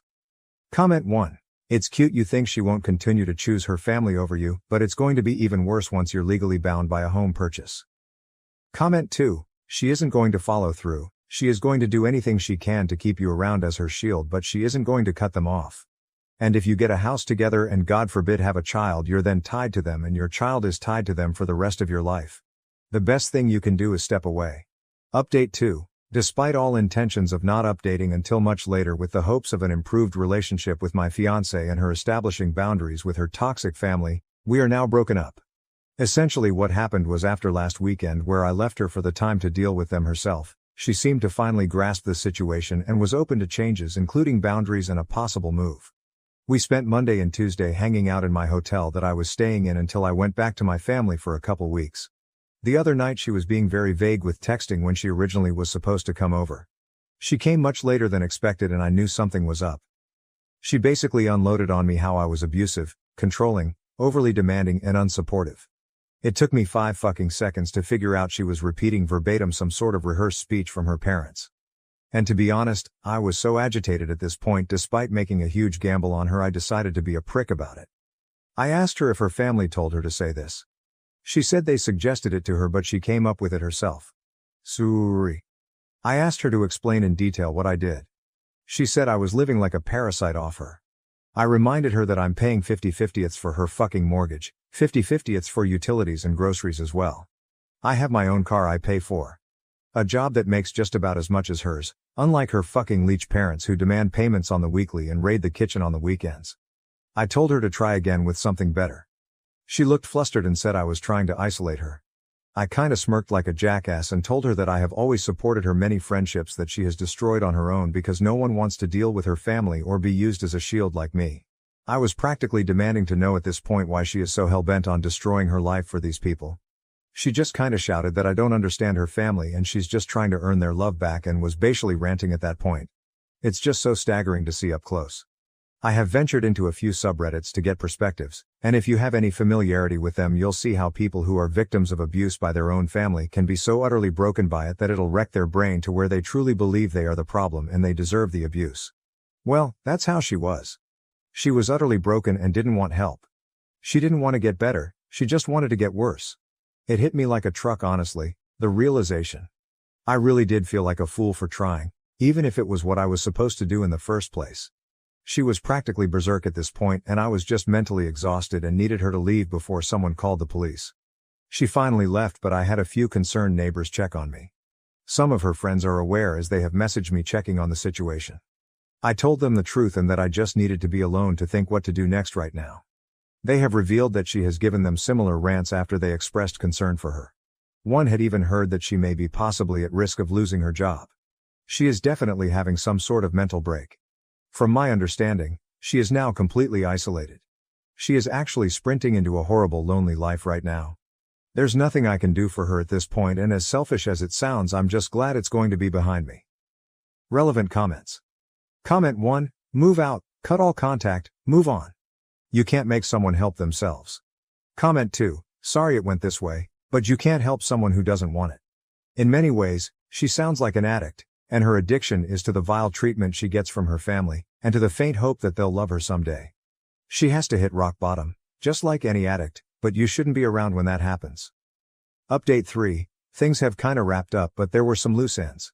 I completely forgot to change my mailing address which I should have done ASAP so a couple important things got sent to her house. I had to go pick them up plus a final couple of items I want for my move that I left there and decided I wanted to actually take. She was being difficult and not responding to messages in regards to them, so I had to go get them from her myself. I brought a mutual friend just in case. Thankfully she was at least cooperative in letting me get my stuff and it wasn't much of an issue. Everything else was though. She had a lot of nasty things to say. Telling me she was already sleeping around. Telling me how happy she was now that I was gone. Telling me she's finally free of me, how she's going to be so much better off without me. A lot of generic insults and horrible things you would commonly expect from a nasty breakup. And you know what? It was so fucking obvious it was a rehearsed script from her family, and you could easily see how miserable she was. She looked like a mess, like she hasn't slept in days. The house was a mess. She wasn't even yelling it. She sounded so exhausted and broken when she said it. She didn't even smile when she said anything. Just a face contorted in hate and anger. She was not the woman I knew anymore. That person was gone. When I was getting ready to leave, she was still going on. I was fed up and told her something along the lines of, "Congratulations. Your friends are gone. Your human shields are gone. Your engagement is over. Your support is gone. Anyone who ever treated you like a decent human being is gone. It's just you and your family. I hope you're happy while they bleed you dry." It probably didn't go like that, but something like it. She just stood there. Literally just stood there and looked at me with indifference and walked away as I walked out the door. As we were leaving, the mutual friend Tiffany asked if I was okay. I reassured her I was, and I'm just trying to get myself set up to go home next week. She also confirmed that she hears my ex did lose her job for not showing up for several days and basically ghosting them. They're going to try an intervention next week and asked if I could participate, but I'm not delaying my travel because frankly I just want a clean break. I know for a fact that if I stay involved in only going to be witnessing the slow descent to either a full break or a suicide. I just can't do that. Despite all this, I'm actually excited for the future, and I have realized that I ignored way too many red flags at the beginning. Even with everything that happened, I know I'll be doing good and I'm going to be alright.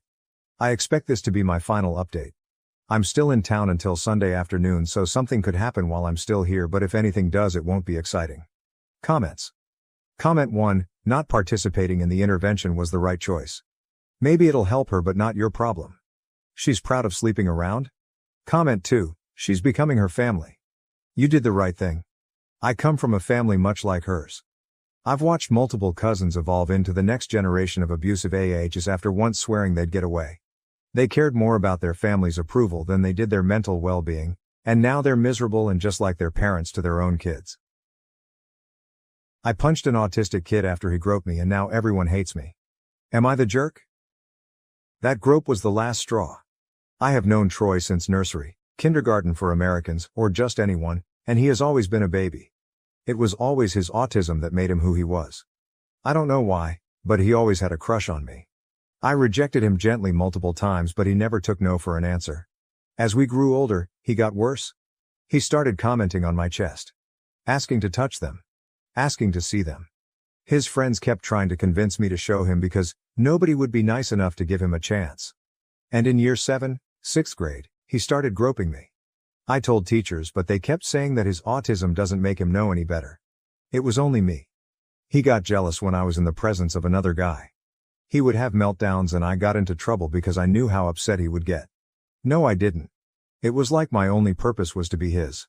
I wasn't allowed to be my own person. The groping continued. I kept telling him to stop. He didn't listen. I remember crying on the floor and teachers just kept saying that his autism makes him like this and that I'm being a good person by taking care of him. His groping hurt. I don't know how to explain it. He just grabbed my chest and butt hard. And it hurts. The groping continued for 4 years. I was always his caretaker, his girlfriend, his best friend, his. I couldn't stand it anymore. I couldn't take it anymore. It was hot and I wore a skirt and he proceeded to put his hands up my skirt and groped my butt. I lost it and punched him around the nose. His nose got broken and unfortunately now I am getting put into isolation for 2 months for bullying an autistic kid. He's not a kid though. He's 16 years old. He acts normal around his friends. He treats everyone else with respect. He's not a kid. Now everyone hates me. I have been receiving death threats and people have been saying he should have done worse. Now all I want to do is curl up and die. Maybe I should have been nicer. Maybe I should have been more sympathetic. Maybe I should have just accepted it. I could have been his only chance. For the record, I don't despise autistic people. He is not a representative of them. He is just an awful person. Troy is just a horrible person. Thank you for letting me vent. Edit. Hi all. I didn't expect so much attention, so thank you for the validation. Giving my context. His parents are prominent people in our community. His dad is a third-generation Army something, IDK, and his mom is known for always holding all of the stuff for kids. Like the summer fairs, etc. She is also part of the school board and friends with the higher-ups if you will, which is why this happened at all. I wasn't technically his caretaker because I didn't have to feed him, clothe him, etc. I just had to be his friend. His dad is also friends with the police station, they go way back, so that's another reason why they didn't do much. Or just took a statement then wrote him off as mentally disabled. And the police here just suck ass here. Police officers have essayed many women before here. They just get let off. Unfortunately. Onto a semi-update. Firstly, my parents will look into lawyers, we just couldn't afford one, and I was always too scared to get one. I guess it was because I have been so neglected, that I just thought nobody would believe me. However, my other relatives said that they would chip in and pay for a good lawyer. Meanwhile, my parents took me out of the school and I will stay at my grandma's for a while to recover. My auntie is also going to pay for my therapy. So I will enjoy that much needed therapy. Thank you so much for the kind words. I hope you all miraculously wake up with more money in your bank's accounts than you expected. Edit 2. Hi all, I didn't expect this story to end up on TikTok so quickly. I would like to thank you all again for your words and thank you so much to those who have been reaching out to me. It means a lot. I would also like to point out that this is a throwaway account, and I want to stay anonymous. But thank you all so much again for the kind words and comments. I realize that I was never in the wrong. That I am a person. Thank you. I truly hope you all have the best days ever. You all are amazing. Relevant comments from OOP. Comment 1. Is the kid cognitively challenged? OP, nope, he has mild autism if that makes sense. He's actually quite good around people. Just not me. IG. Comment 2. I would get law enforcement involved. OP, we tried to. They just didn't care because he is mentally challenged. My parents genuinely tried to do something, but when everyone defends him, they believe the majority. I mean, when I usually say this story, people automatically think I hate autistic people. I don't. Because autistic people don't do this. Horrible people do. Autism isn't the label for assault, the label is sexual assaulter. Update. Firstly, I would like to thank you all so much for your kind words and messages. Thank you for your support and validation, your words meant so much to me. Also, I thought I would explain the whole "I hope you all miraculously wake up with more money in your bank account" comment. I heard someone in TikTok say this and thought it would be a nice thing to say, as some people did question it in my messages. But yeah, thank you all again. Before this update starts, I would like to say that this all occurred like 2 weeks ago now. I just reached my breaking point and needed to vent. Hence why the update may be soon to some. This won't be the final update, but an update. I would also like to clear the air with my parents. Now unfortunately, my parents come from a country where this stuff is normal. Not only that, but I am partially to blame as I didn't say anything. Eventually I did tell them and they tried their best to help me. But they didn't know how. Though I do acknowledge their efforts, I am still going to be taking time to heal from them as well. My entire family also had a go at them and expressed their disappointment. The best thing for now is for me to spend some time apart from them. So to begin, I left the school. After my parents had heard that I got into trouble seriously because of Troy again, they basically thought it was time to pull me out. I am due to start my new school in 2 weeks.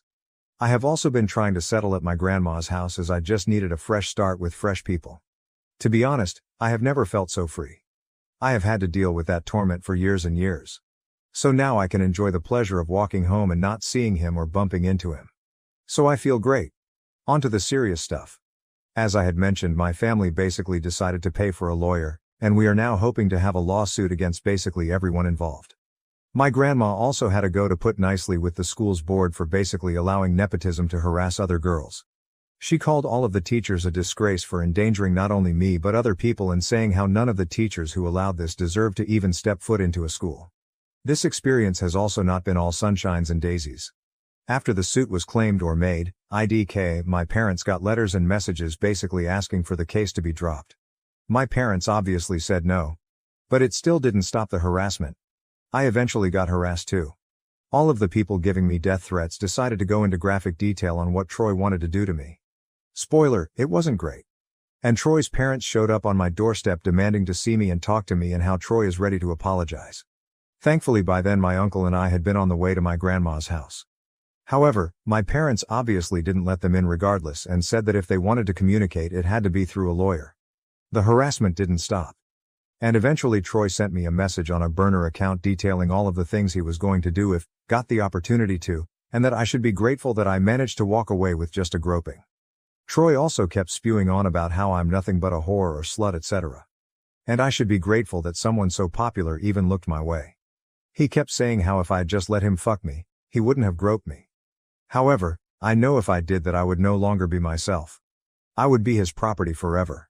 The thought of that makes me want to vomit. Also, his logic doesn't make sense to me. Anyway, I just got receipts and blocked him. I also asked my parents to help me change my number. And I did. My grandma, being the person she is, decided that wasn't good enough and got me a whole new phone. She claims it's compensation for my trauma. Thanks, Grandma. I am starting therapy the day after tomorrow, and I am hoping to start family therapy in August as, truthfully, I don't know if I'm mad at my parents or should be mad. Like, is it my fault for not saying anything? But that's all the update I can give you for now. The lawsuit will be a whole other process, and hopefully if I remember I can update you all again. Thank you so much for your words. I truly appreciate all of you. I hope this update is clear enough for you, and apologies if you made it this far. My autistic brother spent over £400 of my hard-earned money on Lego, and my mum supports this. I, 14, have a brother 16 who has autism, and I just can't stand it anymore. Before you go and make assumptions, let me get this out of the way. He's not like the autistic people you see on the news or online.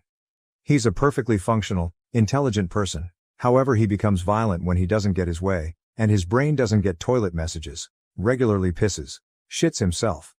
The thing with him is, these things only happen at home. Anywhere else, he doesn't have any problems with accidents in his pants. What happened today drove me over the edge to the point of writing this. For context, here is the usual routine.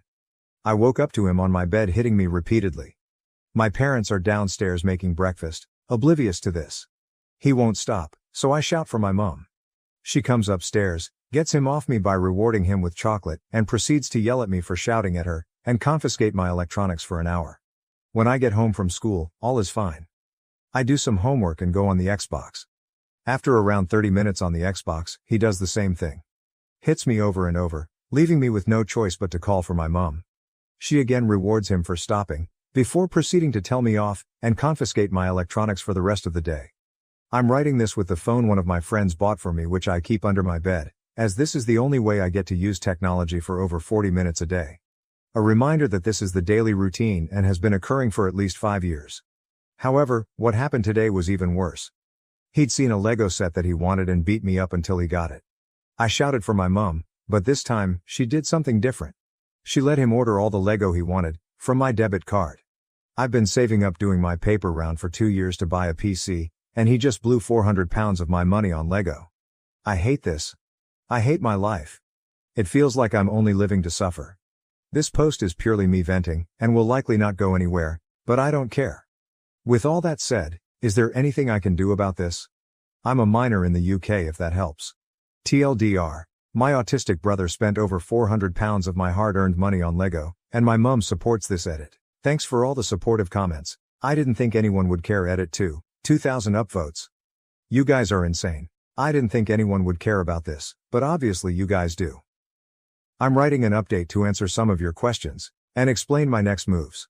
Again, thank you all so much for all of the support. Update. First, I just want to say thank you. Thank you all so much for all the support on the original post and all of your ideas in the comments.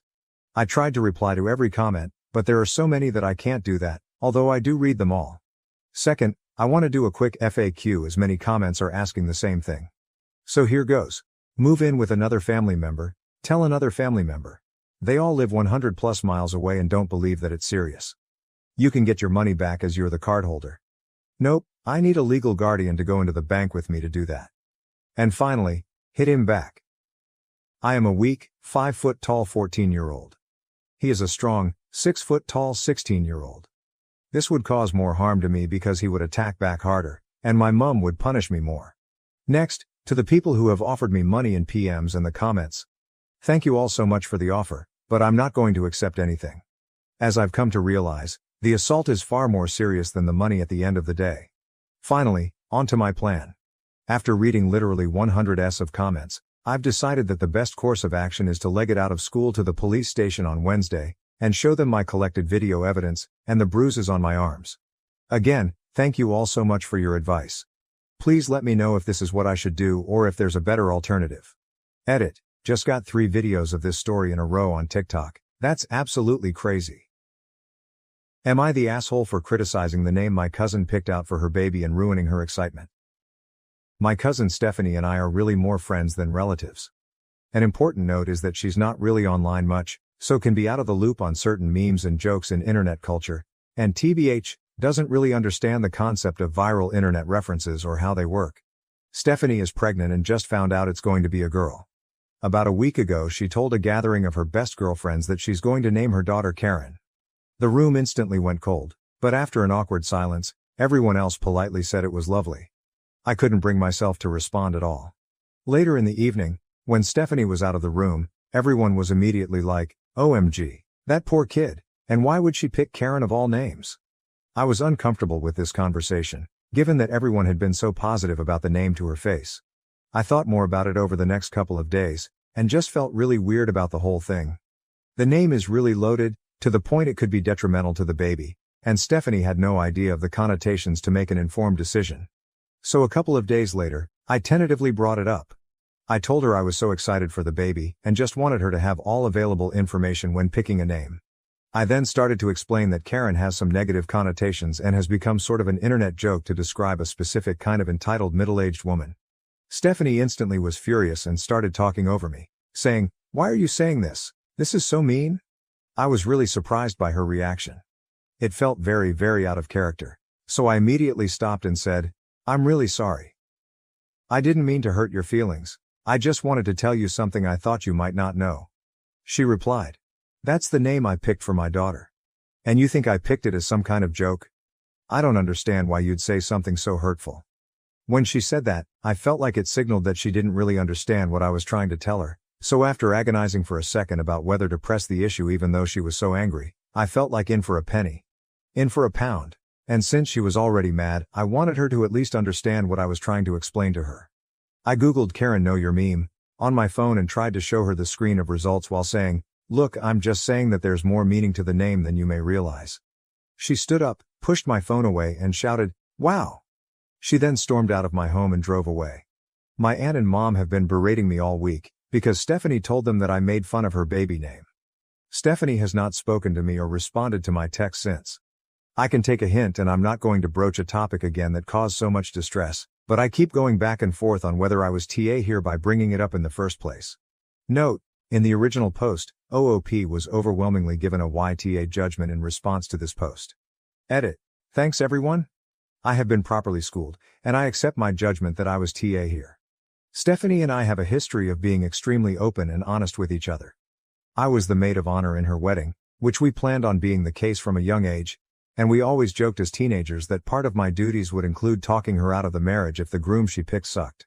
And so maybe I was too flippant with approaching this topic due to our history, and was unempathetic in underestimating how much she was already invested in the name she chose for her future daughter. I admit I'm a bit frustrated that Stephanie still doesn't understand what I was trying to tell her. She still thinks I was making some kind of weird, cruel joke accusing her of picking the name as a joke. But I have messaged her a sincere apology that she accepted, and I will never speak of this again, to Stephanie or baby Karen. I'll also stand up for Stephanie if her other friends shit talk the name around me again. If they're not willing to voice their thoughts to Stephanie directly, they need to not say the kinds of things they were saying behind her back. Edit 2. One more thing. I definitely was not trying to tell Stephanie to not name her daughter Karen. I just wanted her to make the decision either way knowing the connotations, since I'd want someone to do the same for me if I picked a baby name with cultural baggage I wasn't aware of.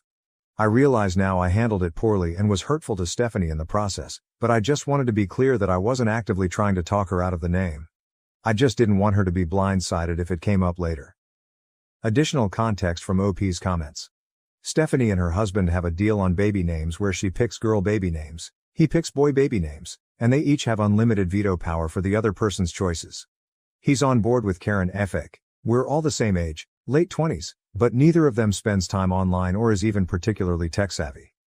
Update 1. My post last summer wasn't the most exciting or dramatic on AITA, but I wanted to provide an update if anyone is interested.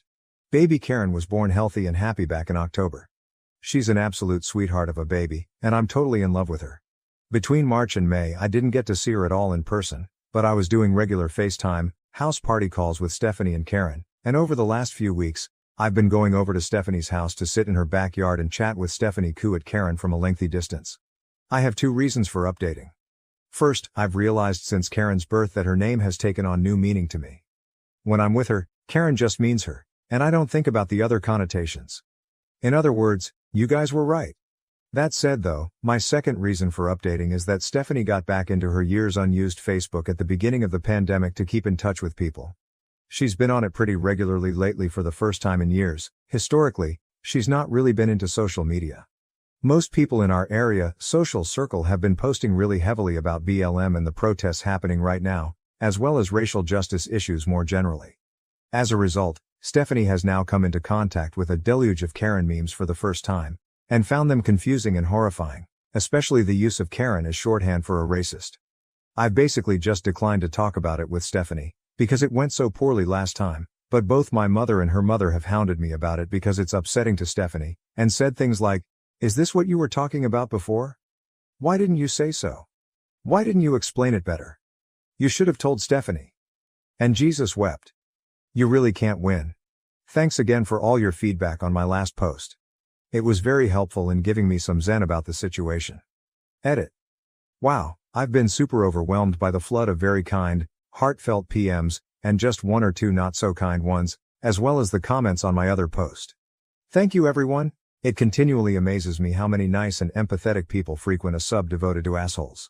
Additional comments from OP for context. In response to someone criticizing Stephanie, to be fair, Stephanie has been cool about it.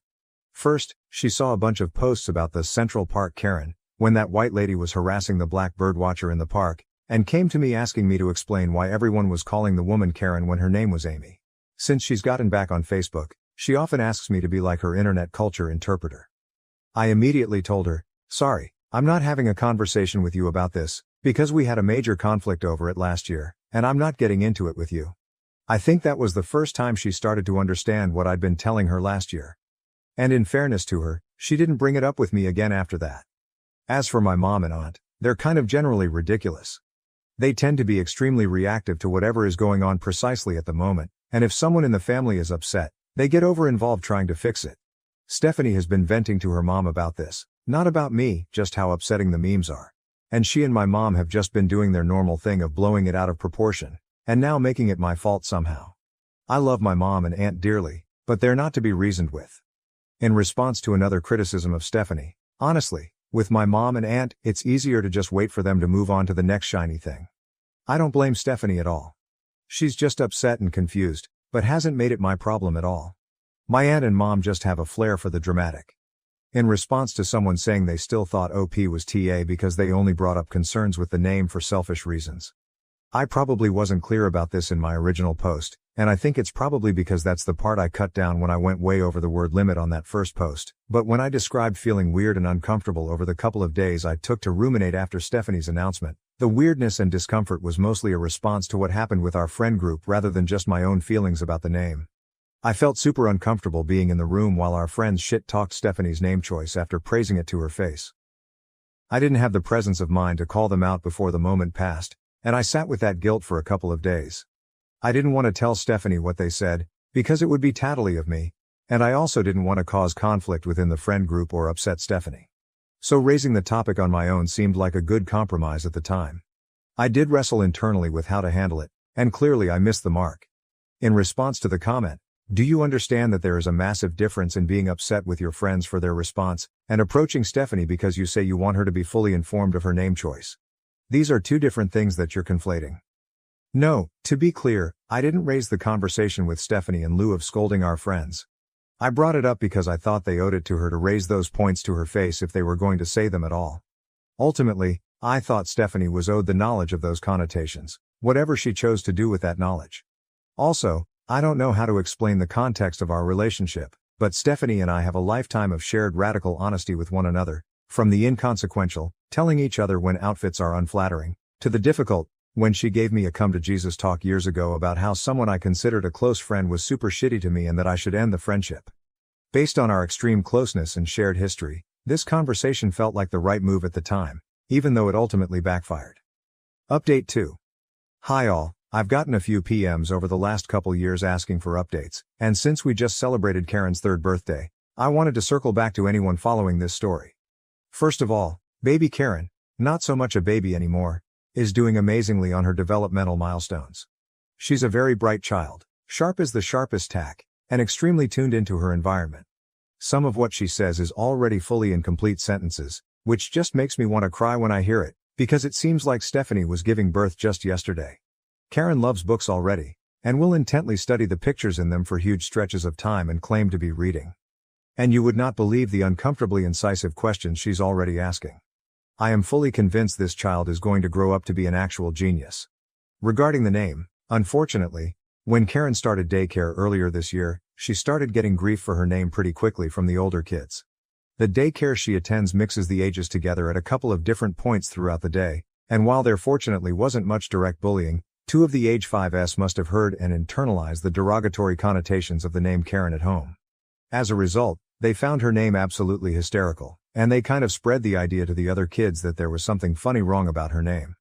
Karen was too little to understand what was happening, but found the other kids' behavior toward her generally upsetting. The daycare staff made every effort to shut it down, and let Stephanie and her husband know right away. After about a month of this, where the daycare wasn't having much success putting the kibosh on this behavior, and the kids weren't dropping it, Stephanie and her husband made the decision that Karen would be going by Carrie from now on, which was already an established nickname that a lot of family and friends were already using, and that Karen already recognized as referring to herself. Stephanie and I never really fully revisited what happened during her pregnancy, but when she was telling me about what was happening in daycare, she apologized to me. I immediately felt terrible and reassured her there was no reason to apologize. Emotions are complicated when you're pregnant, and that I thought having Karen go by Carrie was a great solution. Though changing what you're used to calling someone is fucking hard, I've found. And I'm still directly addressing her on manual mode, every single time. A lot of the responses I got to my last post were gleeful and leaned into the schadenfreude of the situation. And I have to say those responses really bummed me out. I would much rather live in a world where I was wrong about the impact Karen's name would have on her. I cannot emphasize enough what a sweet-dispositioned, smart, curious, loving little girl Carrie is, and how much she deserves every good thing in life. Also, a lot of people didn't like Stephanie in my last post, but I need you to understand that this is a tiny snapshot of a very emotionally high-strung time in her life, and overall, Stephanie is a wonderful lifelong friend. She has gotten me through so many personal crises over the years, and she will never fail to show up for the people she cares about. Being pregnant and having a strong emotional attachment to the name you've picked out for your daughter is completely understandable, and her pregnancy was pretty rough on her moods. She once wept uncontrollably at a cat food commercial when she was about 7 months pregnant. I also think my approach for trying to explain the name issue those years ago was very clumsy, and I could have done a better job of bringing it up. That said, with the distance of time, I am really glad I broached the topic. I feel like I owed Stephanie that information, and I can feel good about giving it to her. If I'd chosen not to bring it up at the time, I think I'd have a lot of regrets now. The only thing I'd change now, looking back, is that I would try to bring it up more gently somehow with Stephanie so I could have had the chance to explain. In summary, all is well. We've run into a little bump in the road with other kids' reactions to Carrie's name, but in some ways, it's better to get this out of the way now, when Carrie doesn't really understand what's happening, than have this happen in kindergarten or elementary school down the road, when full-on bullying could be a risk. She's adjusting really well to going by her nickname full-time, and Stephanie and her husband are planning on enrolling her with Carrie as her preferred name in all future schooling. And since schools around here go by preferred name rather than legal name in things like classroom roll calls, it's possible she can get through K-12 without it ever really being widely known among her peers that her legal name is Karen. And I really hope this common usage of the name Karen dies down in the next few years. Edit. Really disappointed to be getting hate messages directed at Carrie, wishing that terrible things befall her and calling her the C word. Please remember she's an innocent child. Edit 2. Point of clarification. The boys at daycare apparently didn't know that Karen was a name. The way they'd heard it used at home made them think it was just a term used to insult people, and that it might be a bad word. That's why they found it so funny, because in their worldview, it was like meeting someone named Fartface, or Asshole. The daycare staff explained to them that Karen is a real name, and that lots of people are named Karen, and of course they tried their best to curtail the mockery, but nothing really helped until the name change and a little bit of time had passed. Things at the daycare are now back to normal, the other kids are calling her Carrie, and everyone has, fortunately, moved on. Edit 3. Please don't harass Redditors who gave a YTA judgment on my first post. They gave their honest judgment at the time in an online space specifically set up for the purpose. I didn't post on an advice sub, I posted on a judgment sub, and there's no reason to call people to the mat for judgments I asked for, made in good faith, from 3 years ago. A comment defending Stephanie in response to someone commenting that she's a bad friend to OP. Stephanie is genuinely a great friend and a good person. She once dropped everything and drove 300 miles because I had just been in a, relatively minor, car accident in a city I lived all alone in as a young adult. She once gifted me $1,500, no questions asked, and insisted I never even think about paying it back, when I needed to get out of a really bad cohabiting situation while broke. When we were teenagers and the cool boy she had a massive crush on made fun of me for something I was extremely sensitive about. Instead of keeping quiet, she blew her top, stuck up for me and told him off, then led me away to comfort me away from him. She is loyal and kind and has incredible character. This post is such a tiny snapshot of who she is as a person. When I raised my concerns, Stephanie was emotional, very pregnant, and somewhat sleep-deprived. Her pregnancy was rough on her body, and on top of hormones, I think she was just genuinely confused by what I was trying to tell her. Final update. For those of you who have contacted me asking for an update, I wanted to circle back and close the book on the baby Carrie chapter. As of last month, Carrie is now legally Caroline, last name, and she has even been issued a new birth certificate with her new legal name. The daycare bullying issues had already died down since Stephanie and her husband switched to calling her Carrie, but this legal name change now means that the Karen issue won't crop up again when she starts school. There were also some other minor incidents that pushed Stephanie and her husband to make that decision around a legal name change. They were getting to the point where, almost any time they were having to provide Karen's legal name to get a service, they were getting an immediate reaction, even from adults. It was usually just a meaningful look, but barbed comments were not unusual. The final straw was when they were at the airport getting ready to fly to visit Stephanie's in-laws with Carrie. The TSA agent at security made a snarky comment, and then later when they needed to ask the gate agent about their seats, the gate agent rudely laughed at seeing Carrie's ticket, then showed the gate agent standing next to her, who just shook her head and said, "Poor kid," to her co-worker while fully ignoring Stephanie and her husband. And they had this interaction in front of Carrie. Something about that day in the airport was a turning point for Stephanie and her husband, and they started the name change process as soon as they got home. It was much easier than they were expecting, and cost a grand total of $30. Carrie is a joyful, sociable little girl, and while it's impossible to know right now if these negative experiences caused any lasting damage, and I sincerely hope they did not, I'm happy to see that she continues to be a very outgoing, confident child. The conversation with Stephanie I mentioned in my October update was awkward and brief, but we've actually gotten back into it a few times since. Stephanie has apologized profusely for her initial reaction when we first talked. I've apologized for approaching things so poorly, and not telling her right away about what our friends were saying behind her back, and in those conversations, we mainly ended up focusing on the resulting spiraling of my mom and aunt and what a mess that turned into. Together we've started to unpack some of the intergenerational shit around our family issues. To provide some of that context, our maternal grandparents were a nightmare. Our grandfather was an authoritarian revivalist preacher who was physically abusive and referred to himself as the spiritual leader and ultimate authority of the family. Our grandmother was a manipulative narcissist, who psychologically tormented my mom and aunt for their entire childhoods. As a result, my mom and aunt's trauma bonded considerably during their childhood and grew into extremely anxious and reactive adults. Any whiff of conflict sends them into panic mode, and in our family, we have these well-worn grooves of behavioral habits with my mom and aunt overreacting to anything that feels like discord, and scrambling to clumsily smooth things over. As a result, Stephanie and I have both been working hard to build better boundaries with our mom's generation, and have agreed to be really cautious about what information we give them, especially anything that is highly emotional. I've been in therapy for a couple of years now, and Stephanie also started therapy late last year. We've been talking about the ways that my grandparents traumatizing our moms caused intergenerational issues that impacted us, and Stephanie is determined that the cycle ends with her, and that these issues will not go on to touch Carrie. Thank you everyone for your kind words, both here on my profile posts and on the Best of Updates reposts, which I've also been reading. I've gotten some incredibly thoughtful and kind messages, which have meant a lot to me, even if I haven't had the chance to respond to all of them. For those who may still want to be critical of Stephanie, I again want to emphasize how out of character her initial reaction was, and how much physical, hormonal, and emotional upheaval she was in at the time. These posts are a teeny tiny window into just one aspect of the dynamic, funny, kind, caring full human being that is my cousin and best friend. Stephanie has been my most loyal and trusted friend for pretty much my entire life, and she has fully earned some grace for reacting less than perfectly to my extremely clumsy approach when she was sleep deprived, hormonally wrecked and brain fogged. Stephanie has read these posts now as well, along with most of your comments, and, after I explained to her what Reddit is, They were helpful to both of us in our talks about our weird family dynamic. I can't imagine I'll have any more updates down the line, but thanks for following along the last few years.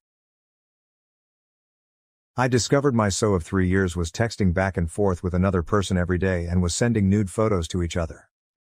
A little bit of backstory. SO and I have been together for 4 years, and about 2 years ago when the Rona hit, I moved in with him as we both lost our respective jobs and needed to save a bit from gas and utilities.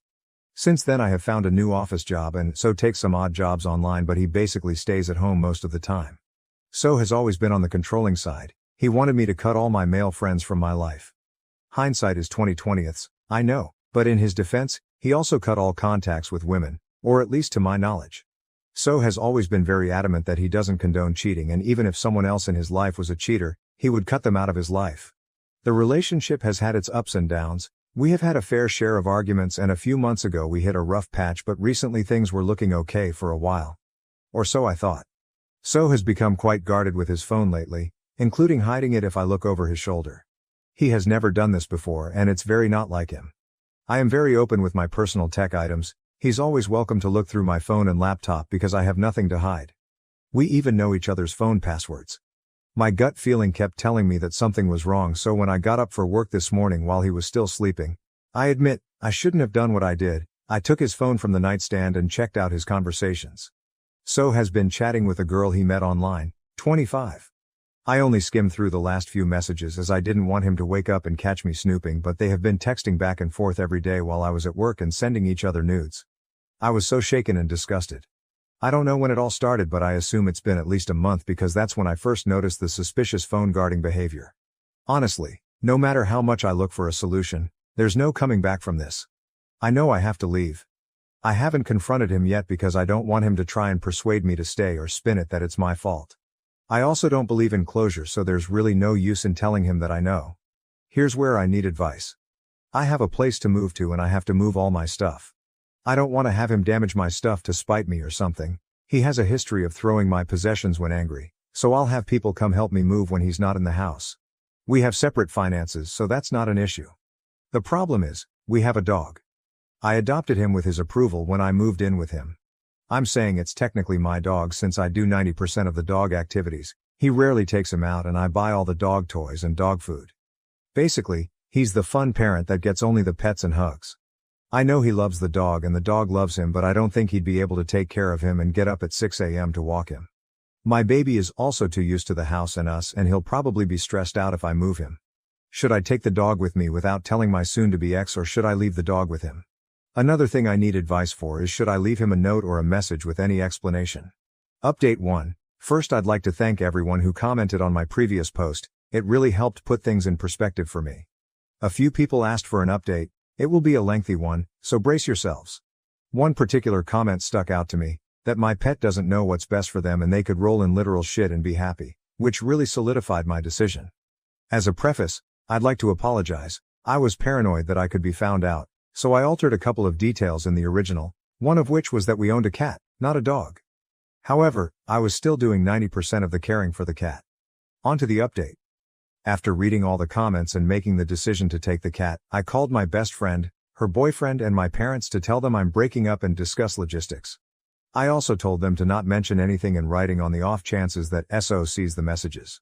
It took me quite some time to put everything in motion, 3 weeks to be precise, in which time I was doing my best to act like everything was okay while secretly moving some of my stuff to my parents' place to ease the final load. Finally, last Friday morning, my best friend, her boyfriend and my dad came. We loaded up everything on my father's truck and left. The whole ordeal took 1.5 HRS. I was honestly amazed how much stuff I managed to accumulate for just 2 years. I took everything that I paid for out of my pocket, including a monitor and a headset that I lent him due to his equipment breaking, and he never bought new ones. The only thing I left was a queen-size bed I bought shortly after moving in. I also made sure to log into X's World of Warcraft account to cancel his subscription, which was paid from my bank account. I left a note on his desk that basically said, "Do not panic, you have not been robbed." I just took all my stuff and left. I'm taking the cat with me because I don't trust you to take care of her properly. Do not call me, my friends or my family. We have already had the talk, so there's nothing else to say. Have a nice life, your ex. I didn't tell him I knew about the cheating because at this point it was irrelevant. In retrospect, It was just the last straw on top of many other problems. But hindsight is always 20/20. I blocked his number and never looked back. Sure enough, he messaged me on WhatsApp as soon as he came back to the empty flat. The gist of the messages was that we could have done it the Civil War, LMAO, and why did I take the cat this way, we raised her together and he loved her. He also tried to call 3 times but gave up soon after. I then blocked him on WhatsApp as well. The next few days were pretty uneventful. Yesterday, he showed up at my workplace unannounced. I was pretty annoyed but didn't want to make a scene in front of the colleges, so I took a break and went out with him to the park across the street. Knowing him, he wouldn't just fuck off and leave me alone. He said he wanted closure and that I owed it to him after all these years. The conversation was mostly boring, so I'll highlight the important details. He said he wanted his monitor back and that he's willing to pay for it or trade me his new one, which is better, but wasn't with the same curvature that he was used to. I told him that I like my monitor and tough luck. The best part is he went out, bought a new monitor, set it up to play WoW but realized that I also took the headset. He then asked his mother to buy him one and she bought headphones without a mic. Pity. He asked to have the cat back. He offered me money, offered me all his crypto savings and even offered me 60k gold in WoW LMAO. I told him some things can't be bought with money. He then asked to co-parent and when I said no to that too, he asked to at least say goodbye to her in person, also denied. I brought up that I'm the cat's primary caregiver and he can't even clean her shit. He replied he could, when push comes to shove, but didn't since I was doing those things anyway, despite him being in the flat almost 24/7.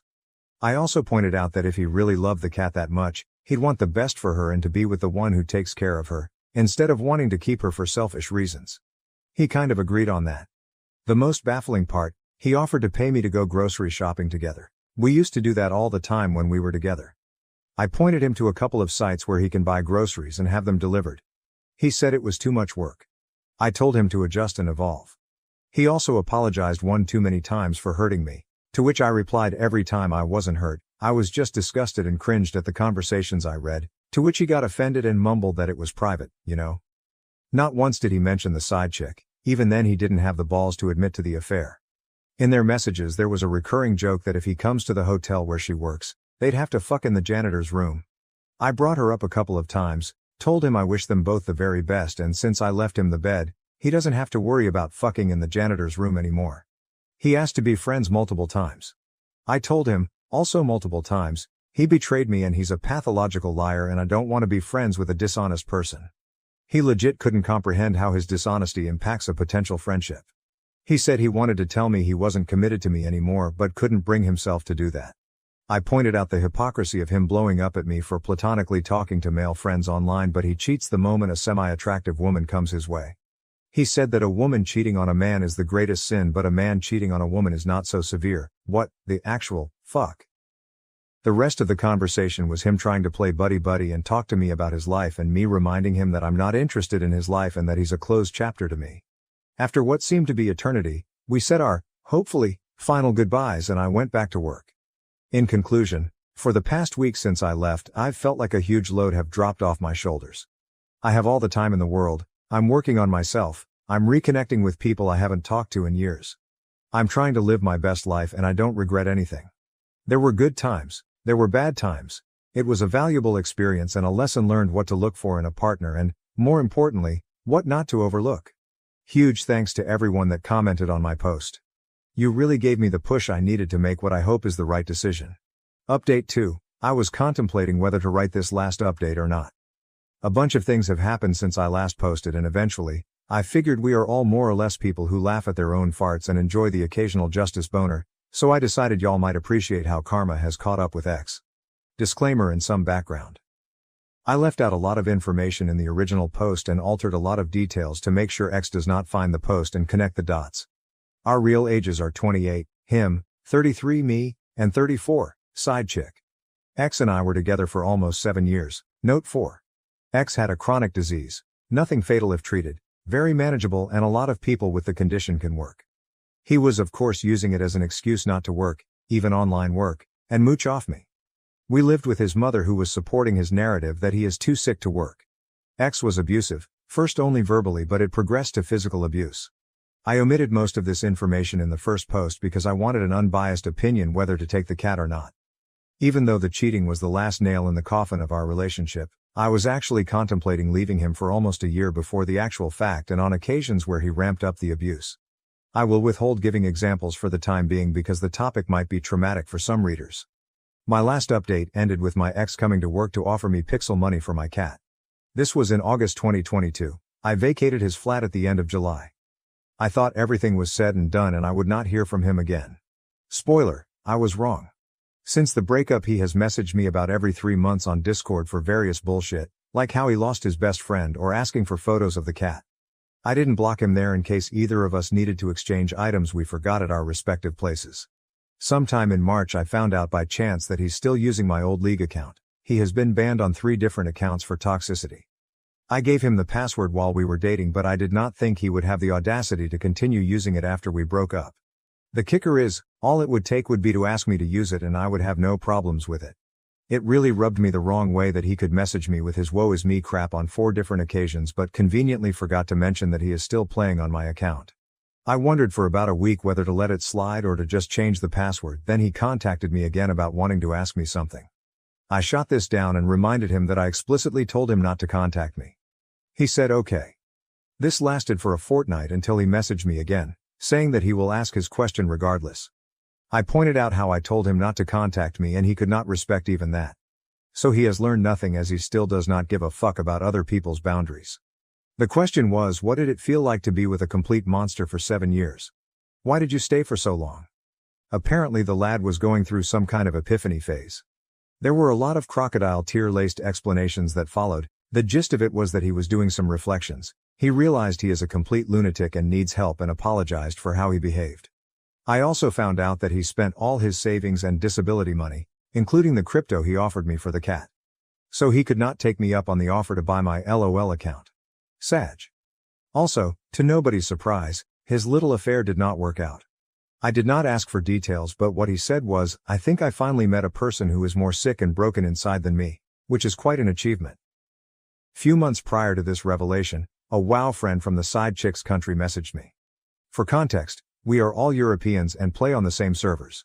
Friend knew my side of the story, and when he found out that side chick is flying to my and ex's country, he put 2 and 2 together. He told me he does not expect much from their relationship since a year ago the chick was dating a mate of his, broke his heart and flew somewhere else for the next WoW guy that gave her attention.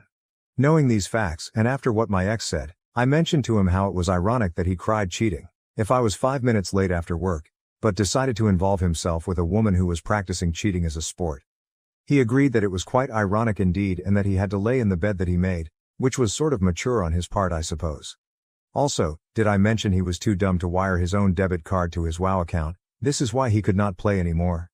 Well, yeah, but I guess also because he lost his sugar mommy that was paying for it and failed to secure another. As for me, Kitty and I are thriving. I am active. I lost 12 kilograms since the breakup and I'm getting back in shape, even though I lost the excess weight the moment I dumped the ex. I have reconnected with most of my friends and apologized for not contacting them very much in the past 7 years and explained why. They were very understanding and things have gone very much to how they were before. I have also met the most decent, kind and compassionate man out there. So, life is looking good. Thank you for all the support, Reddit. Thank you for reading and have a great day.